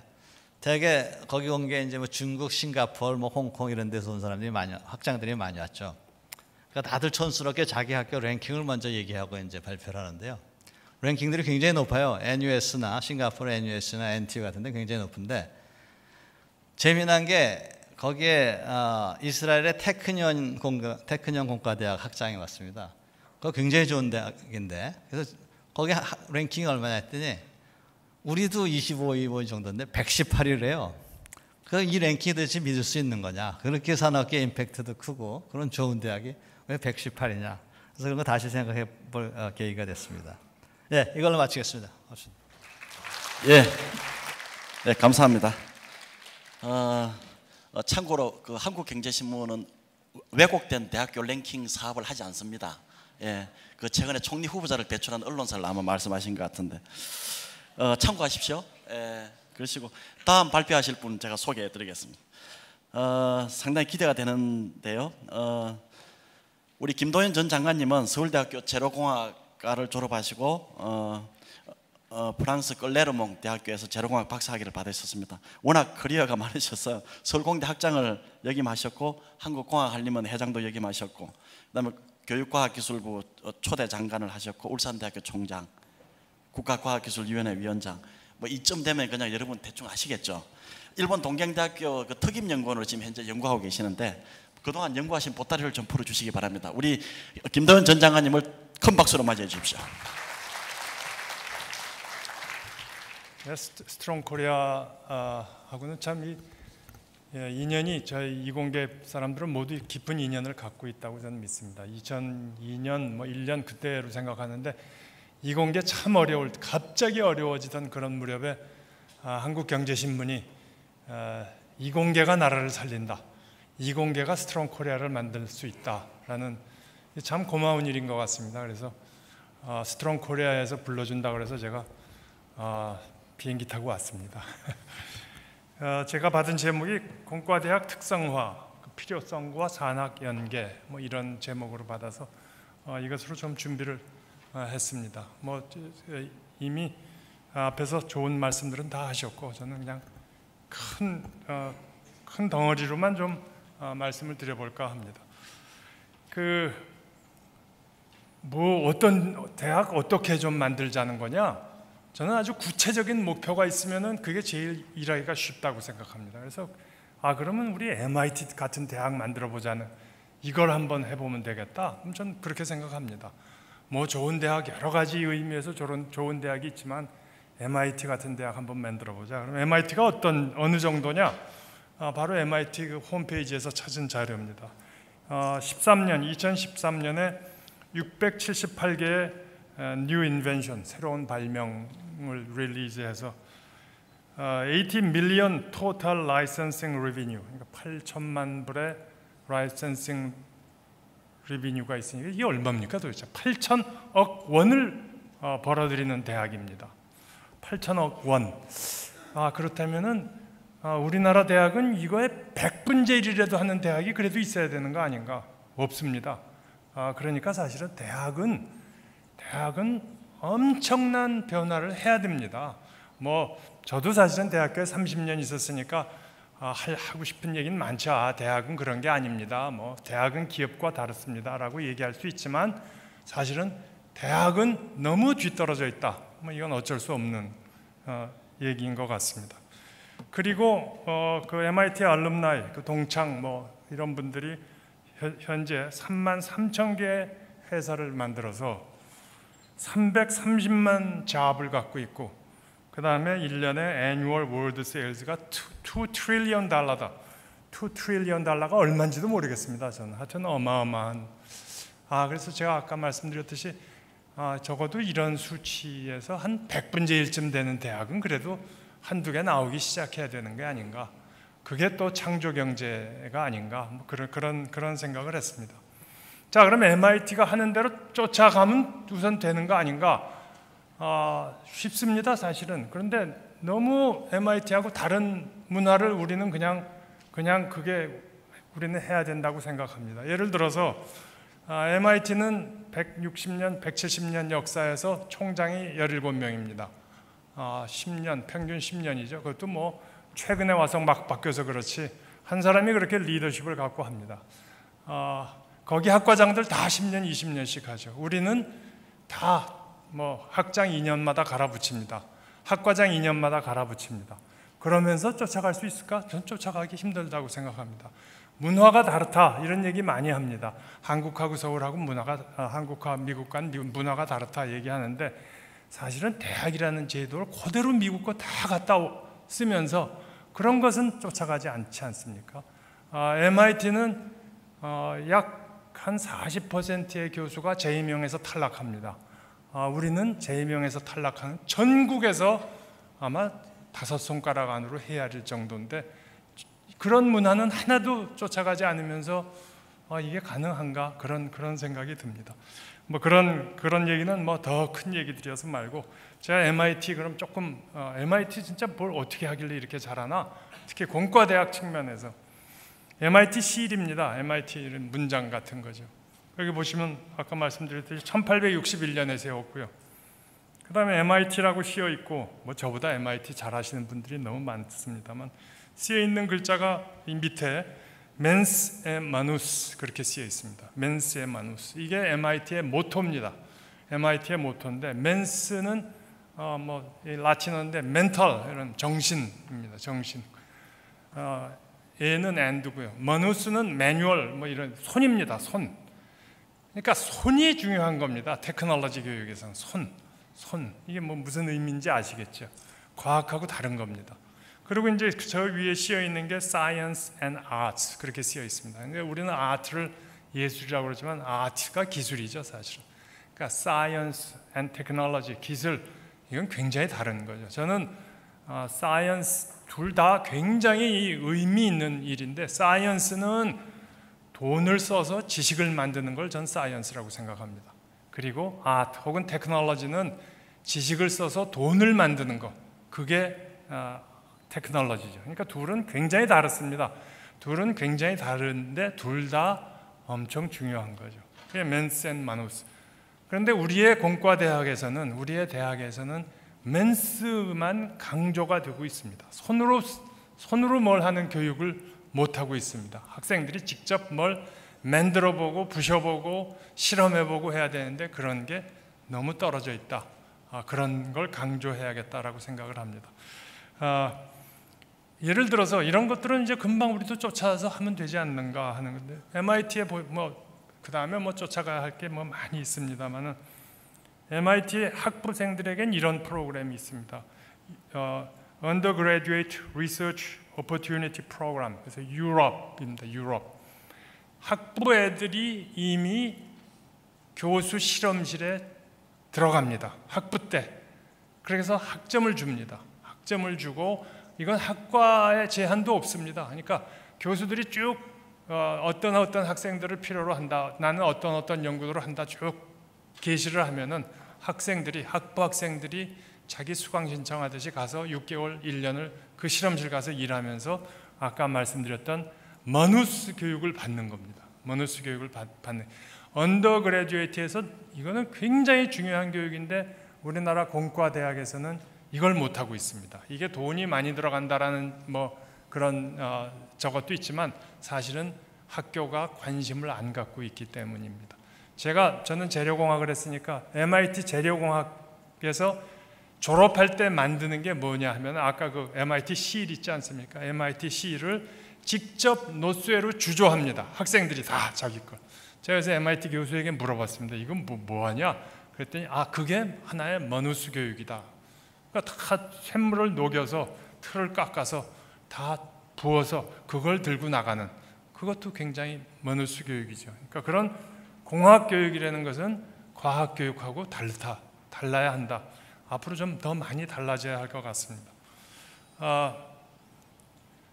이게 제가 지금 가 있는 동경공대도 이런 게 굉장히 좋더라고요. 거기 이렇게 보면 그 좁은 홍고 캠퍼스, 그 좁은데 이런 건물이 두 채가 있습니다. 이게 큰 컨테이너 같은 큰 건물인데, 공학부 일본 아시는 모노츠쿠리 실험 공방입니다. 모노츠쿠리, 이건 일본의 어떤 정신이죠, 사실은. 근데 모노츠쿠리가 뭐냐 하면은, 모노라는 게 한자로 그대로 물건 할 때 쓰는 물자하고 놈자자도 모노라고 발음을 합니다. 똑같이 이렇게 발음해요. 츠쿠리는 이렇게 쓰고 이걸 다 또 쭈꾸리라고 발음합니다. 그러니까 뭘 만드는 거, 뭘 창조하는 거, 뭘 조립하는 거, 이런 거. 그러니까 모노츠쿠리는 일본의 뭐라 그럴까요? 장인 정신 같은 거. 그러니까 모노츠쿠리가 꼭 무슨 조그만 공방 그런 것이 아니라 대기업에도 모노츠쿠리 정신을 굉장히 강조하죠. 뭘 하나 성실하게 잘 만들어내는 거. 자, 이런 것이 아까 보셨듯이 이게 뒤로는 어떻게 갑니까? 이거 앞으로만 가네. 뒤로. 여기에서 학부 애들이 신청을 해서 들어와서 4명, 5명 이렇게 팀을 짜서 프로포저를 써내면 학교가 조금 경비를 지급하고 자기들끼리 만듭니다. 여기 보시는 것처럼 허접한 비행기 만들고 대단한 것도 없습니다. 최근에는 근데 3D 프린터가 들어와 있더라고요. 여기 3D 프린터가 학부생들이 쓸 수 있는 3D 프린터. 이렇게 하여튼 학부 애들이 공학 교육에서는 뭔가를 직접 만들어 보게 하는 거, 이게 굉장히 중요한 의미를 갖지 않나 이렇게 생각합니다. MIT 얘기 조금 더 하겠습니다. 아까 이건우 학장께서도 얘기하셨지만 세계적인 공과대학이죠. 그리고 이런 대학을 우리도 만들었으면 좋겠다 하는 게 이제 저희 목표인데, 각 대학에서 우리나라 대학도 그렇고 한 5년마다 한 번씩 이렇게 자기네 발전 계획서라는 걸 만들지 않습니까? MIT에서도 최근에 만들었습니다. 그래서 Future of MIT Education에 대해서 발전 계획을 작년 말에 나온 프리리미너리 리포트가 나왔고 금년에 이제 아마 나왔을 겁니다. 여기 보시면은 굉장히 커다란 변화가 지금 일어나고 있다는 것을 알 수가 있고 우리는 그런 걸 좀 해서 미리 가서 짚으면은 좋지 않을까 그렇게 생각합니다. 워킹 그룹을 3개로 만들었습니다. 아까 발전 계획 만드는데 첫 번째 워킹 그룹은 facilities, 그러니까 실험, 공과대학 이런 실험 장비 이런 거 얼마나 중요합니까? 돈이 얼마나 많이 들어갑니까? 그러니까 당연히 워킹 그룹 1은 facilities for future 돼 있고요. 그다음에 워킹 그룹 3 보면은 financial model, 대학교의 재정 이거 제일 중요한 문제죠. 그 다음에 과거의 그 장기 발전 계획하고는 다르게 두 번째 보시면은 edX and the opportunities it creates, 이게 두 번째입니다. 그러니까 아까 우리 이건우 학장께서 말씀하신 edX 혹은 코세라 이런 게 지금 교육에 어마어마하게 들어오고 있습니다. 어마어마하게 그리고 교육을 바꾸고 있습니다. 저는 우리나라 대학교도 따라가야 되는데 이거를 그래도 세계 무대가 이렇게 바뀌고 있다라고 제일 잘 아시는 분들이 공과대학 교수들이기 때문에 저는 공과대학에서 이것을 수용할 수 있다. 공과대학이 빨리 나가야 된다라고 그렇게 믿습니다. 바로 어제 그제도 잘 아시겠지만 스타벅스라는 회사가 자기네 종업원들을 전부 대학교에 보내겠다. 전부 학위를 받게 하겠다 그러지 않았습니까? 그게 애리조나 스테이트 유니버시티하고 연계해서 걔네들을 다 학교에 보내는 게 아닙니다. 바로 이런 프로그램을 이용해서 이 MOOC을 이용해서 강의를 듣게 하고 그걸로 학점을 주고 그걸로 졸업장을 주겠다. 이제 그런 거죠. 매시브 오픈 온라인 코스 굉장히 잘 이용할 수 있을 것 같습니다. 여기 보시면은 코세라, edX, 코세라 같은 데는 벌써 800만의 학생들이 등록돼 있고 과목은 몇 개입니까? 과목은 여기 지금 벌써 한 1000여 개 과목이 올라 있는데 제가 여기 코세라의 2과목을 수강을 했습니다. 최고의 강의 여기 다 있습니다. 기계과에서 저는 기계과에서 왜 연력학을 가르쳐야 되는지 모르겠어요. 그러니까 그러면 교수님들이 그럼 난 뭐 하란 말이냐 그게 아니고 저는 그 강의를 들으면서 교수와 학생이 같이 앉아서 그걸 들으면서 교수가 멘토의 역할을 하고 교수가 또 모자란 건 더 설명해주고 그러면은 엄청나게 좋은 일이라고 생각합니다. 그런 것들이 그런 식으로 바꾸고 우리나라 대학에서도 좀 더 여기에 능동적으로 참여해서 강의를 제공하기도 하고 그런데 가야 될 것 같습니다. 하여튼 5000년 전에 문자가 나와서 세계사를 바꿨고 500년 전에 책이 나와서 세계사를 바꿨다고 그러는데 지금 이 정보통신 이것이 아마 세계사를 바꾸지 않을까 그렇게 생각을 합니다. 이거는 지금 미국의 코세라, edX 이런 건 다 그야말로 개인 회사 같은 그런 거지만 프랑스에서는 정부 차원에서 금년부터 정부 예산으로 FUN 그렇게 해서 French University Network 그런 식으로 해서 시작했죠 이미. 우리도 여기에 빠지지 않게 빨리 이렇게 참여하는 게 좋을 것 같고 그것을 할 수 있는 게 저는 그래도 공과대학에서 해낼 수 있다라고 믿습니다. 자, 그다음에 이제 연구 얘기를 잠깐 하겠습니다. 연구는 이렇게 이거 다 잘 아시는 얘기겠지만 4가지 상한으로 나누는 그런 게 있었죠. 여기서 보면은 X축은 저쪽 오른쪽으로 가면 그게 돈을 쌓는 축입니다. 돈이 쌓이는 축이고 Y축은 위로 올라가면 지식이 쌓이는 축이죠. 그러니까 제 일상한을 보시면은 그건 돈도 쌓고 지식도 쌓는 겁니다. 제일 좋죠. 그렇죠? 돈도 쌓고 지식도 쌓을 수 있으면 제일 좋고. 그다음에 이상한은 아까 말씀드렸듯이 돈을 써서 지식을 쌓는 겁니다. 이게 자연과학 쪽이죠. 자연과학 쪽. 이게 굉장히 좋은 일입니다. 이게 굉장히 좋은 일이고 저는 요즘 이 공과대학 이런 변화 이런 거 말씀하시면서 꼭 논문 쓰는 거는 꼭 잘못된 것처럼 얘기하는데 이거야말로 아니다라고 저는 믿습니다. 논문 지금만큼 다 써야 됩니다. 그건 아닙니다. MIT가 논문 안 쓰나요? 저희보다 훨씬 더 많이 씁니다. 더 좋은 논문 쓰죠. 그러니까 논문 써야 되고요.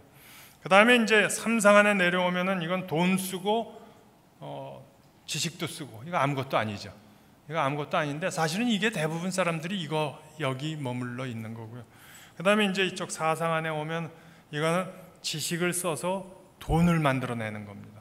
근데 이제 우리나라가 이번 정부 들어서 창조 경제가 이슈가 되면서, 경제라는 게 결국 좀 더 잘 살아야 되는 것 아니겠습니까?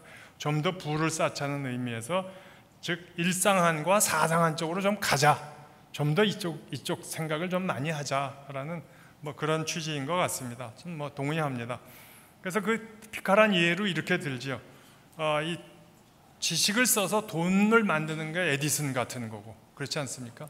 그 다음에 돈을 써서 지식을 만드는 게 보어 같은, 보어는 뭐 애톰 구조 뭐 이런 거 했으니까 이게 진짜 뭐 돈이 안 돼, 돈 쓰기만 하는 쪽이. 그래서 이쪽은 보어 쿼드런트, 이쪽은 에디선 쿼드런트. 그 다음에 제일 괜찮은 거는 파스텔 쿼드런트죠. 그러니까 지식도 만들고 돈도 벌고 얼마나 좋습니까? 이 사람은 백신 만들고 뭐 이런 거 해서 사회적으로 굉장히 공헌도 하고 돈도 벌고 지식도 쌓고 면역학의 대가이기도 하고 뭐 그런 게 좋죠.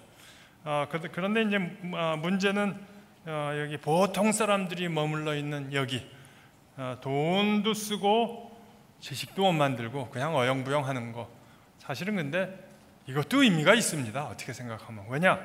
이 사람들이 있어야 보어도 있고 파스텔도 있고 에디슨도 있지 않습니까? 모든 사람이 파스텔, 에디슨, 보어 되지 않습니다. 이 사람들이 다 필요한 겁니다. 그러나 가능하면은 지금 우리의 연구 방향을 이쪽 좀 일상한과 사상한 쪽으로 좀 몰고 가자, 좀 가보자, 이제 그런 얘기인데, 거듭 말씀드리지만 그럼 공과대학에서 이제 논문 안 써도 되냐? 저는 그렇지 않다고 생각합니다. 지금보다 더 써야 된다고 생각합니다. 공과대학에도 기초연구가 있습니다. 기계공학을 공부하려면 기계공학 교과서를 봐야 되는데 교과서에 들어가는 내용을 누가 연구해야 되지 않겠습니까? 그러니까 이게 절대 논문 쓰는 게 허접한 일이 돼서는 아니다. 굉장히 가치 있는 일이다. 저는 다시 한번 그 얘기를 말씀드리고 싶습니다. 연구에 있어서 3시 20분까지 제가 다 합니까? 2분. 네, 그럼 빨리 가겠습니다. 연구에 있어서 그럼 다시 또 아까 우리가 롤 모델로 삼았던 MIT 보면은 674 밀리언 달러네요. 그러니까 우리 돈으로 6,700억 원의 연구비를 갖고 있습니다. 연구비 규모가 뭐 MIT가 어마어마할 것 같지만 이제 우리나라 조금 이따 자료 보여드리겠지만 그렇지 않습니다. 여기서 19%가 기업에서 옵니다. 인더스트리에서 옵니다. 전체 연구의 19%. 그렇게 보시는데 우리나라를 보시면은 카이스트 2,680억입니다. 그러니까 반이죠. MIT의 연구비 반이니까 사실은 미국과 우리나라의 경제 규모 이런 걸로 봤을 때 카이스트의 MIT만한 연구 지원이 되고 있는 겁니다. 우리 사회에서. 그렇죠? 산업체 지원 연구비가 13.7%.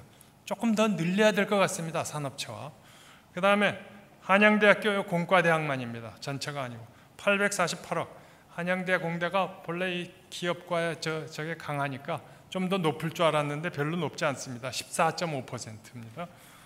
그 다음에 서울대학교 총 연구비가 6천억 원이 넘었습니다. 그러니까 아까 MIT하고 같은 레벨입니다. 물론 MIT는 지난 10년간, 20년간 그런 연구비로 연구를 해왔고 서울공대는 지난 2, 3년간이니까 서울대학교는 비교할 수 없지만 하여튼 거기서 그냥 제가 공대 자연대만 뽑아내서 보면은 산업체 지원 연구비가 10.7%밖에 안 됩니다. 그러니까 산업체와 훨씬 더 긴밀하게 해야 될 것 같습니다. 오늘 이슈가 산학협력이니까 그래서 이제 산학협력을 더 늘려야겠다. 아까 뭐 이희국 사장께서도 말씀하시고 여러 산학협력 진짜 이건 뭐 3, 40년 전부터 계속 산학협력 아닙니까? 제가 울산대학교 총장으로 있을 때 거기 산학협력 교수라는 제도가 있어서 그걸 이제 사실 울산대학교는 그 지역이 그렇고 그래서 산학협력이 잘 되는 대학입니다. 괜찮은 좋은 그래서 그걸 모델로 교육부에서 와서 보고 산학협력 선도대학을 만들어서 그걸 지원하겠다고 그랬는데 제가 이제 기업체에서 일하시던 분을 산학협력교수란 타이틀을 줘서 모시고 같이 일하는, 저는 결국 사람이 왔다 갔다 하고 사람이 있어야 된다고 생각하는 그런 제도인데 제가 조금 지나면서 이 산학협력교수야말로 이게 산학협력이 안 되는 원인이다. 산학협력이란 말을 떼줘야 됩니다. 그런 용어조차 없어야 됩니다. 다 교수여야 되지, 교수님들이 딱 성을 쌓고 산학협력 교수를 밀어내기 시작합니다. 이게 참 안타까운 일입니다. 그래서 저는 대학과 산업이 이렇게 뭐 자기 바운더리를 그냥 유지하면서 사람 오가면서 협력하자, 이거 갖고는 안 된다. 이거 갖고는 안 되고, 이제는 담을 완전히 허물어버리고 대학과 산업이, 그래서 대학 산학 일체화라는 개념으로 가자. 그래야 된다. 그럼 어떻게 하면 일체화가 되느냐? 이거는 이제 각 대학마다 혹은 지역마다 뭐 사정이 다를 테니까 한번 학교 혹은 산업 차원에서 이렇게 진짜 합쳐서 일할 수 있는 방안이 뭔가 하는 것을 이제 찾아야 되지 않을까, 그런 생각을 하면서 마치도록 하겠습니다. 감사합니다. 예, 장관님 감사합니다.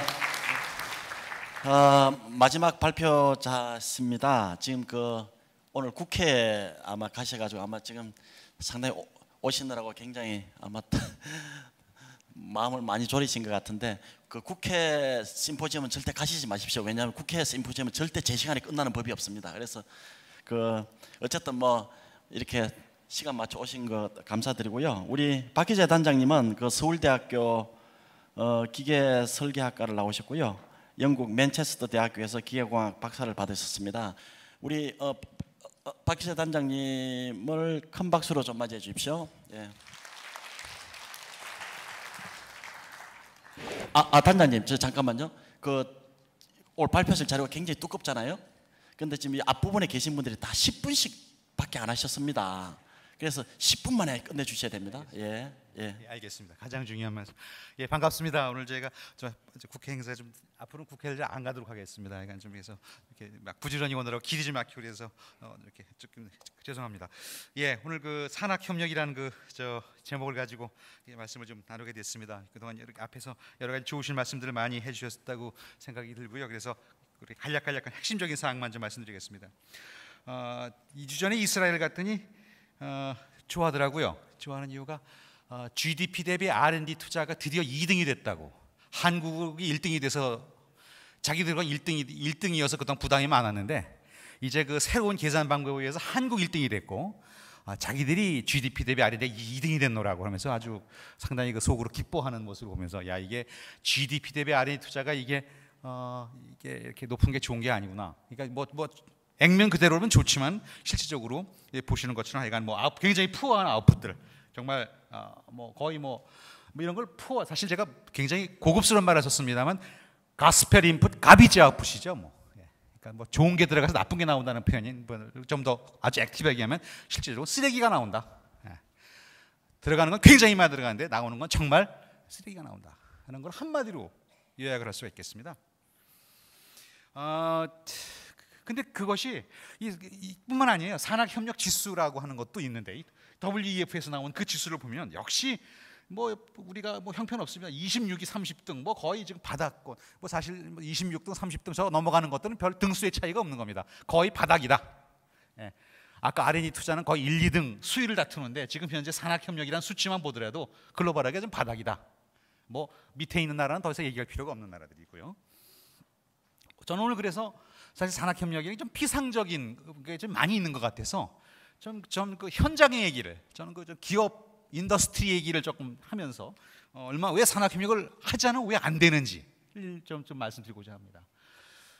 이 그림은 여러 번 익숙한 그림이겠습니다만, 산업 구조, 기업 구조, 즉 기업의 구조, 그리고 고용, 특히 요즘 성장이니 고용이니 큰 이슈인데요.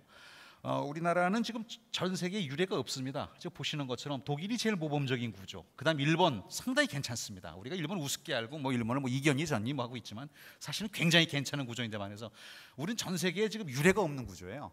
그리고 이 구조는 이렇게 하기 위한 잠정적인 것이지, 이게 고착화된다고 하면 이건 정말 끔찍한 일이다.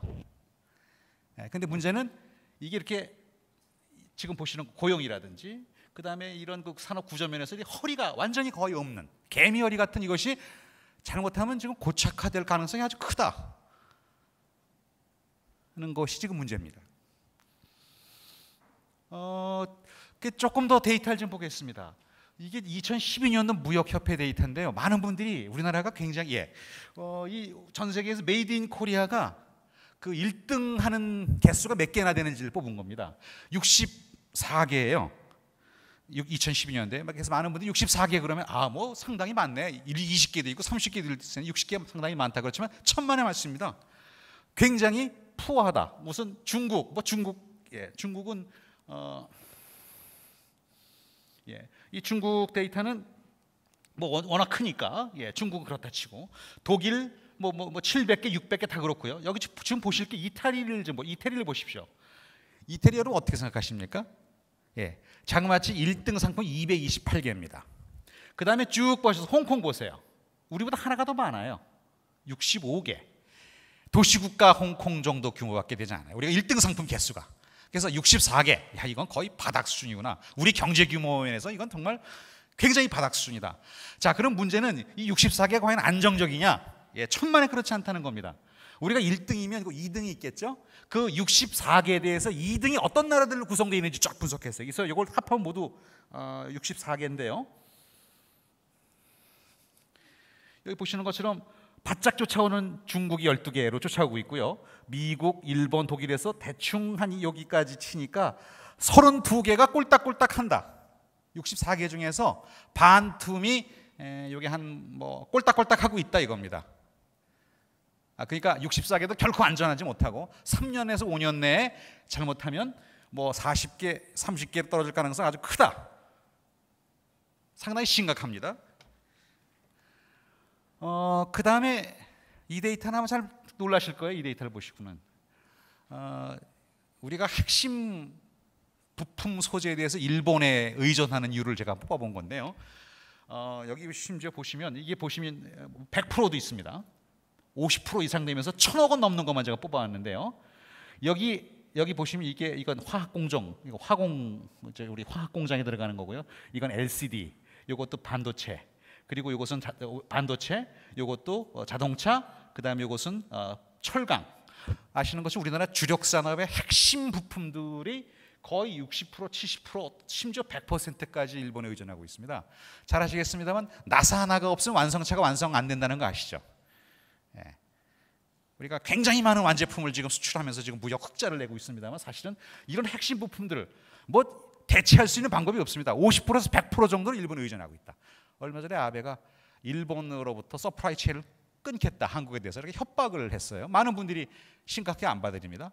그러나 실제 이런 데이터를 보면요, 이거 심각하다. 나사 하나 안 들어와서 자동차 수출 못하는 상황이 올 수도 있다. 대단히 심각한 겁니다. 그러면 일본의 이 기업들이 그럼 큰 기업이냐, 소니, 마쓰시 이런 기업이 아닙니다. 중소기업 정도, 중견기업 정도 규모로서 글로벌하게 시장을 먹고 있는 아주 강력한 글로벌 강소기업들입니다. 기술의 뿌리를 갖고 있는 아주 강력한 그런 기업들이 포진하고 있는 거죠. 우리나라는 아까 보시는 것처럼 허리도 없습니다. 자, 그러면 우리나라 그런 중소기업을 키우면 되지 않습니까? 부품 소재를 키우면 되지 않습니까? 키워야 됩니다. 그런데 여기 재미있는 데이터가 있습니다. 지난 10여 년간 우리 중소기업이 지금 뭐가 문제인지 잘 아시죠? R&D 이러지도 R&D 할 사람이 없습니다. 사람이 없어요. 그러다 보니까 자체적으로 기술 개발한다는 거의 impossible. 뭐 해야 되냐면 대학이나 출전이나 이거 산학협력을 통해서 기술 수입을 받아야 되는데 지난 10여 년간 외부로부터 기술 공동 개발, 공동 수입 또는 기술을 유입한 것이 반토막 3분의 1 토막이 났습니다. 이런 데이터도 있는 걸 처음 보셨을 거예요. 우리 전부 다 시간이 되면서 우상향 데이터만 보셨지 시간이 되면 지난 10년간 반토막 3분의 1 토막이 났다? 이런 데이터가 있구나. 중소기업의 지금 기술 현장입니다. 이게. 그러면 그동안에 R&D 문이 굉장히 많이 썼는데 다 어디 갔느냐? 이렇게 썼죠. 그동안 지난 10년간 쫙 늘어난 게 있습니다. SCI 논문 숫자입니다. 산학협력과 전혀 관계가 없는 SCI 논문 숫자. 장롱 페이퍼, 장롱 특허 숫자입니다. 이거 보세요. 아까 10년간 3분의 1 토막 반토막이 난 걸 정확하게 반대로 올라가고 있죠. 예, 우리가 16조, 20조 되는 R&D 머니를 투자해서 전부 다 뭐 했느냐? 예, 전부 이거 했습니다. 전부 다 SC가 있었고요. 전부 다 장롱 특허 만들었고요. 산학협력은 전혀 하지 않고, 우리는 굉장히 선진국에 그동안 살고 있었습니다. 산학협력에 관한 하나. 기업이 알아서 하겠지. 대학이 기초기술 개발해주면 기업이 알아서 개발하겠지. 기업을 개발을 어떻게 합니까? 이렇게 하고 있는데 심각합니다. 자, 국민소득 아까 말씀드린 지금 현재 지난 10여 년간 우리가 지난 몇 년간 우리 경제 성장률이 거의 1%대에서 왔다 갔다 했죠. 예, 그동안에 몇몇 키 플레이어들 우리 뭐 삼성이니 LG니 사실 열심히 노력하고 열심히 잘하고 있습니다. 그러나 이제 성장의 한계가 옵니다. 성장과 고용의 모든 부분에서 한계가 왔습니다. 여지껏 2만 불대 초반대 있고요.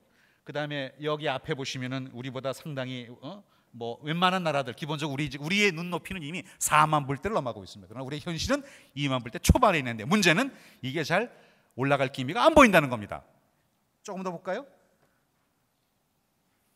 앞에 있는 나라들이 2만 불에서 3만 불 갈 그 숫자들입니다. 그래서 2만 불하고 3만 불 갈 대충 한 7년 정도 걸렸고요. 연평균 경제 성장이 한 5%쯤 유지를 했습니다. 그러나 우리 경제는 지난 몇 년간 1% 정도를 왔다 갔다 했습니다. 이 정도 데이터면 2만 불에서 3만 불은 30년 걸린다. 그거 봐야 되고요. 그 다음에 아까 말씀드린 것이 64개가 메이드 인 코리아 1등인데 저 중에서 반틈이 꼴딱꼴딱 하는 상황이 온다. 그러면 못 간다. 이게 팩트입니다. 자, 더 심각한 문제입니다. 조선일보에 나온 얘기입니다. 150대 1, 60대 1, 80대 1. 이게 무슨 로또 넘버가 아니죠. 대한민국에서 4년제 대학을 졸업하고 양질 일자리를 찾아가는 경쟁률입니다. 이런 데이터가 없었습니다. 과거에 사시가 좀 그랬었고요. 고시가 좀 그랬었습니다. 이렇게 일반 기업에 취직을 하는데 100대 1, 80대 1, 60대 1을 가본 적이 없습니다. 저희가 20대 1 넘어가면 5%인데 경제 확률이 20대 1 넘어가는 일이 발생할 기적이라고 부릅니다. 통계학에서. 대한민국에서 4년제 대학 졸업 맡아서 양질의 일자리를 찾는 것은 기적이 됐습니다.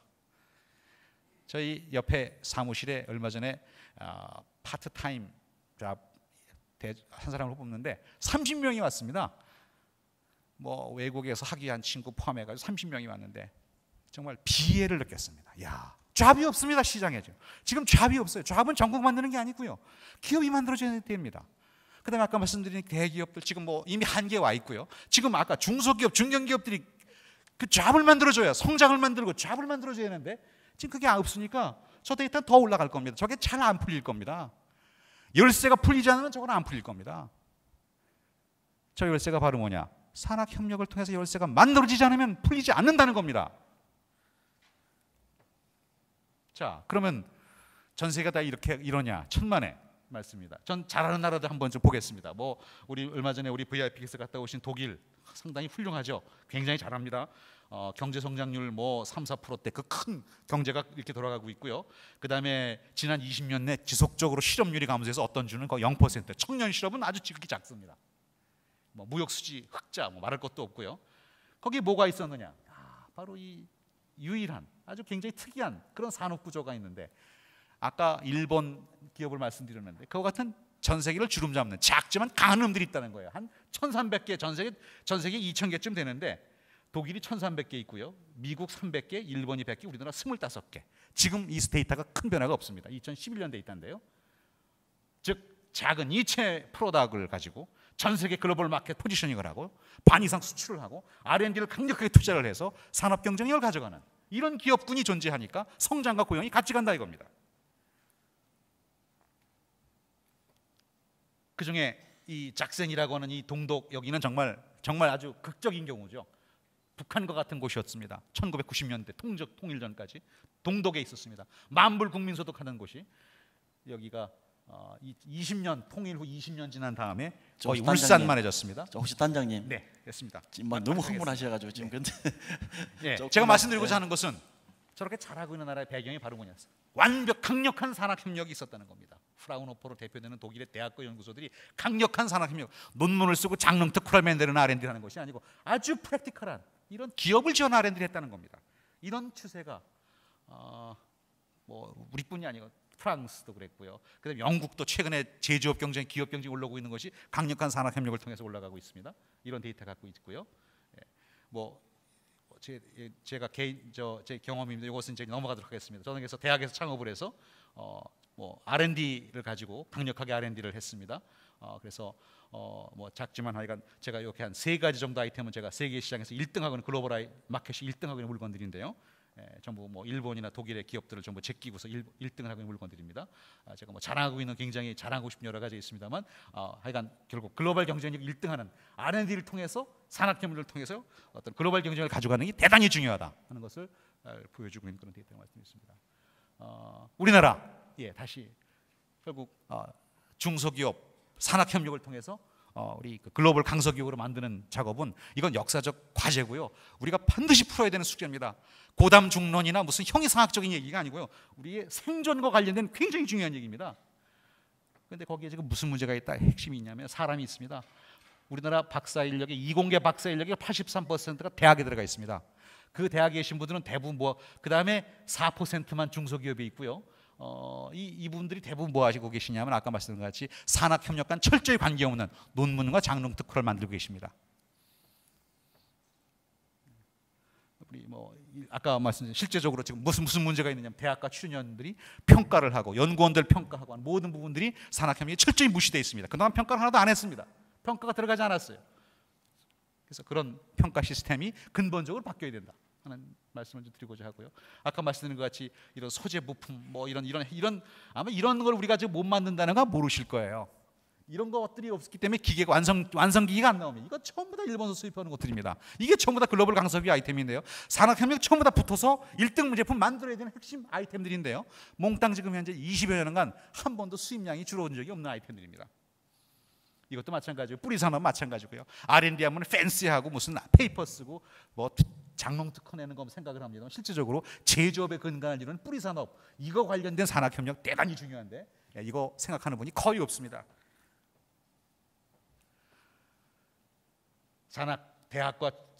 대학과 기업 벽 이거 정말 철저하게 허물어져야 되고요. 그리고 정말 뭐 논문 위주, 뭐 정말 SCI로 평가를 하고 랭킹을 매기고 하는 이런 좀 그만했으면 좋겠습니다. 많은 분들이 논문을 쓰면 노벨상을 받고 우리나라가 저절로 선진국이 된다고 하는 아주 엉뚱한, 아주 이상한 그런 생각을 하는 분이 아주 많습니다. 전혀 팩트는 그렇지 않습니다. 전혀 관계가 없습니다. 그래서 지금 우리한테 필요한 것은요, 기업가 정신. 지금 기업을 일구고 성장을 하고 고용을 해줄 수 있는 일꾼이 없습니다. 그걸 키워야 되는데 지금 이미 국내 시장은 세츄레이션 돼 있어요. 그래서 이미 성장을 못합니다. 그러나 우리 옆에 중국은 연 거의 10%, 8% 성장하는 큰 시장이 있습니다. 거기에 올라타는 그런 글로벌하게 올라가는 우리 중소기업들이 만들어져야 되는데 그러기 위해서 바로 뭐냐면 공과대학이 거기에다 강력한 R&D 백업을 해줘야 됩니다. 이게 진행되지 않으면 굉장히 어렵습니다. 네. 이상으로 발표 마치겠습니다. 예, 뭐 정말 열정적인 강의를 해주셨고요. 사실 우리 박 기자 단장님 그냥 아까 제가 중간에 사실 불가피하게 좀 끼어들었습니다만 아마 그러지 않았다면 오늘 저녁 12시까지 강의하십니다. 예, 그래서 굉장히 그 열정에 사로잡히시면 시간을 모르시는 분이기 때문에 하여튼 제가 좀 죄송하다는 말씀을 드리고요. 어쨌든 오늘 여기 발표하신 분들 중에는 미국에서 공부하신 분도 계시고 또 뭐 프랑스에서 공부하신 분도 계시고 영국에서 공부하신 분도 계시는데 우리 영국에서 공부하신 박희재 단장님 제일 과격하시네요. 예, 그 뭔가 메시지가 있을 것 같은데 오랜 시간 동안 이렇게 발표를 경청해 주셔서 너무 감사드립니다. 혹시 그래도 오늘 발표하신 분들 여러 가지 보시면서 꼭 한마디 하고 가야겠다. 그렇지 않으면 도저히 오늘 잠을 잘 수가 없다 이렇게 생각하시는 분들 계시면은 단 몇 분이라도 이렇게 아주 짧게나마 좀 의견을 좀 받고 싶습니다. 혹시 뭐 말씀하실 분 있으세요? 뭐 아무도 안 계십니까? 없으시면 제가 지명을 할까요?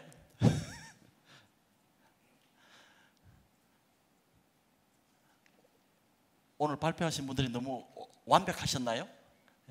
그래도 뭐 한 분 정도 안 계십니까? 자, 그러면은 제가 뭐 억지로 이렇게 하셨습니까? 예. 저 우리 여기 지금 그 취재 기자가 와 계시기 때문에 그 소속하고 성함을 말씀해 주시고. 한국 소프트웨어 세계화 연구원의 이사장으로 있는 김영태입니다. 예. 아주 좋은 말씀을 많이 들었습니다. 오늘 하루 종일 여기 있으면서 말씀을 들었는데 전반부에서는 소프트웨어고 후반부는 대학 공과대학에 가는 방향에 대한 말씀을 들었습니다. 다 동감을 하고 있는데요. 그 중에서 한두 가지만 더 보태 주시면 하는 게 생각이 나서 손을 들었습니다. 첫 번째는 지금 우리나라가 대기업하고 중간에 있는 중견이 완전히 짜부러져 있고요. 그리고 중소기업도 대단히 힘이 약해 있습니다. 그럼 대기업과 중소기업 또 벤처기업 간에 협동을 해야 되네, 상생으로. 그거에 대한 말씀을 아무도 안 하시니까 거기에 대한 게 조금 궁금하고요. 두 번째는 세계적으로 지금 기술 수준이 급변을 하고 있습니다. 근데 이 급변하고 있는 기술 수준을 국내에서 수용하면서 가르치려면 세계적인 선진 기술자들과 그 다음에 국내 대학 또 산학 양쪽에서 연구를 같이 하셔가지고 카리큘럼부터 시작해서 평가제도까지 전부 고쳐 나가셔야 되는데 그런 쪽에 대한 사항이 없어서 조금 아쉬움을 느꼈습니다. 예. 앞으로 그런 것도 좀 연구를 하셔서 이런 기회를 한 번 더 만들어 주셨으면 감사하겠습니다. 예, 감사합니다. 예, 혹시 또 다른 분 계십니까? 예, 저쪽에 마이크 좀 옮겨 주십시오. 예, 강의 잘 들었습니다. 저 한국청년기업협회 회장 맡고 있는 장재원입니다. 예.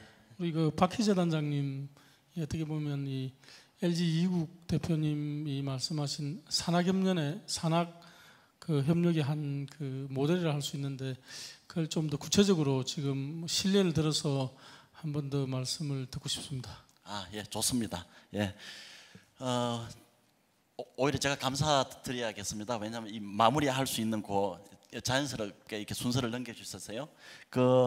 우리 오늘 나오신 분들 아까 여기 플로에서 그 의견 제시한 거 다 포함하셔가지고 1분씩 자 1분을 드리겠습니다. 1분씩 각 발표자님 그 발표하신 순서대로 이렇게 말씀을 해주십시오. 뭐 무슨 마지막으로 이렇게 남기시고 싶은 메시지, 핵심 메시지를 던지셔도 좋습니다. 우리 박영학 원장님부터 쭉. 예. 오늘 저도 나와서 그 소프트웨어 교육 부분과 또 공과대 혁신 부분 산학협력에 대해서 많이 들어서 감사합니다. 저도 대학에 오래 있었습니다만 지금 제 생각에 대학의 자존심이 굉장히 많이 내려간 것 같습니다. 대학은 우리 국가의 대표적인 지성인데 좀 더 발전할 수 있었는데 제가 잠깐 말씀드렸지만 기본적으로 그 교육에 대한 그 큰 지표나 전략이 없었고 또 정부가 이렇게 무계획적으로 대학의 자유를 침해하면서 어떤 그 일반적으로 끌고 왔는데 그 부분에 있어서 정부를 탓할 것이 아니라 여기 계신 분들 포함해서 또 우리 모두가 이 대학을 그리고 국가 미래를 위해서 전략을 좀 민간 레벨에서 만들고 또 창의적으로 주도적으로 이 대학의 미래를 함께 만들어 갔으면 합니다. 네, 감사합니다. 네, 저는 오늘 그 기업의 입장에서 본 좀 바람직한 산학 협력의 개선 방안 이런 말씀을 드렸는데요.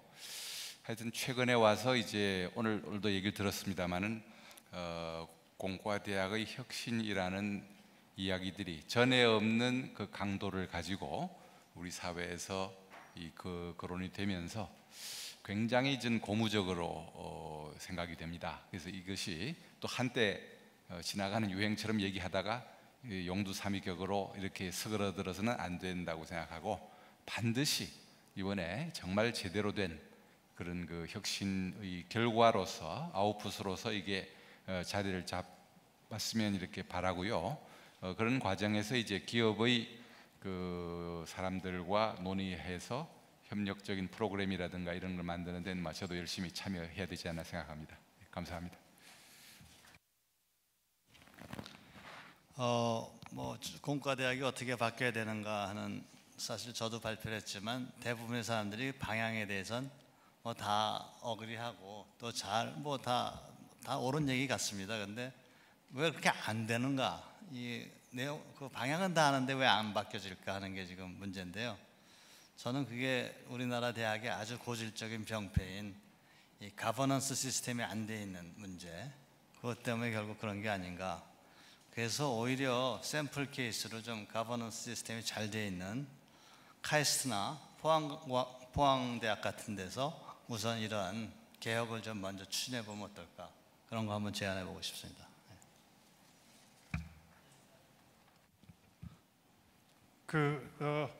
뭐 아까도 말씀드렸지만 저는 우리나라 대학이 바뀌어야 된다. 대학이 훨씬 더 경쟁력을 가져야 된다. 뭐 그건 맞는 얘기인 것 같고, 그러기 위해서는 공과대학이 앞장을 서야 한다. 공과대학이 못하면은 다른 데는 못합니다. 공과대학 구성원들이 아까도 말씀드렸지만 그야말로 그래도 세계가 어떻게 지금 돌아가고 있는지 알기 때문에 저는 뭐 긍정적으로 생각하고 있습니다. 거기에 아까 우리 이건우 학장 말씀하셨는데 이제 제일 중요한 게 교수 평가 제도 같은 것인데 이게 평가 지표를 바꾸는 것은 저는 바꿔야죠. 근데 그것보다 훨씬 더 근본적인 변화가 있어야 되지 않을까 그렇게 생각합니다. 그러니까 저희가 요즘 이제 대학교에서 학생 신입생을 뽑는데도 이 객관적인 점수만 갖고는 못 믿겠다 해서 입학 사정관제를 도입하지 않았습니까? 이 주관적인 평가를 하면 됩니다. 학과장이 아까 말씀드렸듯이 10년씩 하면서 주관적인 평가를 하면은 논문을 뭐 100편 썼어도 다 허접한 논문이다 그러면 제대로 평가를 안 해주고, 한 편을 썼어도 그게 가치 있는 논문이다 라면 그거 해줄 수 있는 그런 주관적인 평가를 도입하고 그거를 우리 대학 사회가 용인을 해야만 한다. 저는 그렇게 믿고요. 그 다음에 이것도 뭐 계속 누차 말씀드립니다만 자꾸 이런 분위기로 가면서 교수들이 논문 쓰는 거는 허접한 일이다. 아까 우리 박희재 교수님 장롱 아닙니다. 저는 다 가치 있는 논문이라고 생각하고요. 왜냐하면은 그렇게 많이 쓴다고 우리가 그러는 논문이 그래야 전 세계에서 지금 딱 우리나라 국력입니다. 10등, 11등 그렇습니다. 논문 편수로요. 편수로 봐서 지금 15,000건, 16,000건 논문 쓰고 있는데 그게 전 세계 논문 그 퍼블리케이션 숫자로 11위 그렇습니다. 겨우 그것도 편수도 겨우 지금 우리 국력에 쫓아가고 있는 정도입니다. 그래서 저는 논문 쓰는 일도 계속 가치 있는 일이다 라고 좀 강조를 좀 같이 하고 싶습니다. 이상입니다. 예, 마지막 박희재 단장님.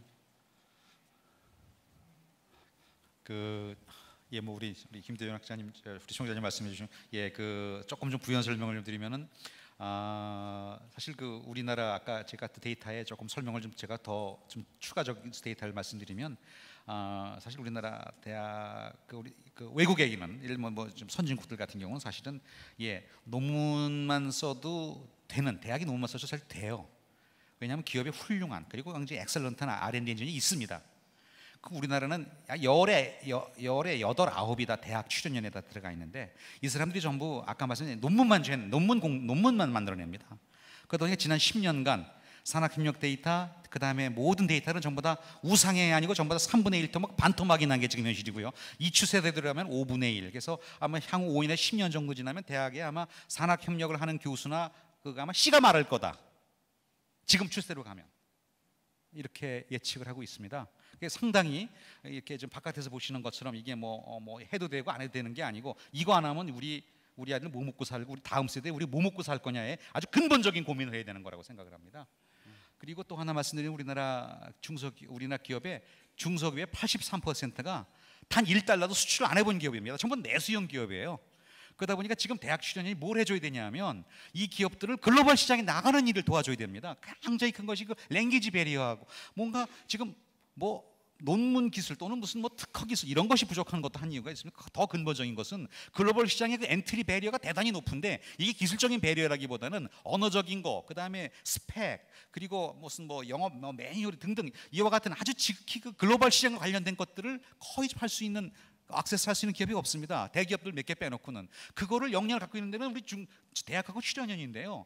대학하고 실현연에서 팬시하고 이런 연구도 좋지만 정말 그 기업들하고 같이 정말 1대1로 매칭해가지고 기업을 글로벌 시장에 올려주고 정말 글로벌 시장에 론칭해주는 역할을 해주게 된다 그러면 정말 저는 그것이 유일한 지금 현재 우리 그 경제에서 유일한 지금 현재 그 해법 그리고 유일한 그 솔루션이 그게 아닌가 이렇게 생각이 듭니다. 예, 네. 감사합니다.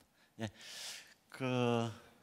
아니요 지금은 이제 지금 사실은 제가 3시 20분에 끝내겠다고 말씀드렸는데 지금 한 4분, 5분 이렇게 초과됐습니다. 그런데 여러분 오차범위라는 게 있지 않습니까? 예, 플러스 마이너스 5분. 예, 그렇게 해서 좀 양해를 해주시고요. 지금 뭐 대한민국이 뭐 정치에 기대를 하겠습니까? 그렇다고 정부에 기대를 하겠습니까? 그래도 마지막 기대를 걸 수 있는 곳이 대학입니다. 대학이 바뀌면 대한민국이 바뀔 것 같고 공과대학이 바뀌면 대한민국 산업이 바뀔 것 같습니다. 한국경제신문이 한번 총대를 매겠습니다. 그러기 위해서는 여러분들께서 한국경제신문을 많이 봐주시고 사랑해 주시면 됩니다. 힘을 내겠습니다. 여러분 장시간 경청해 주셔서 감사드립니다.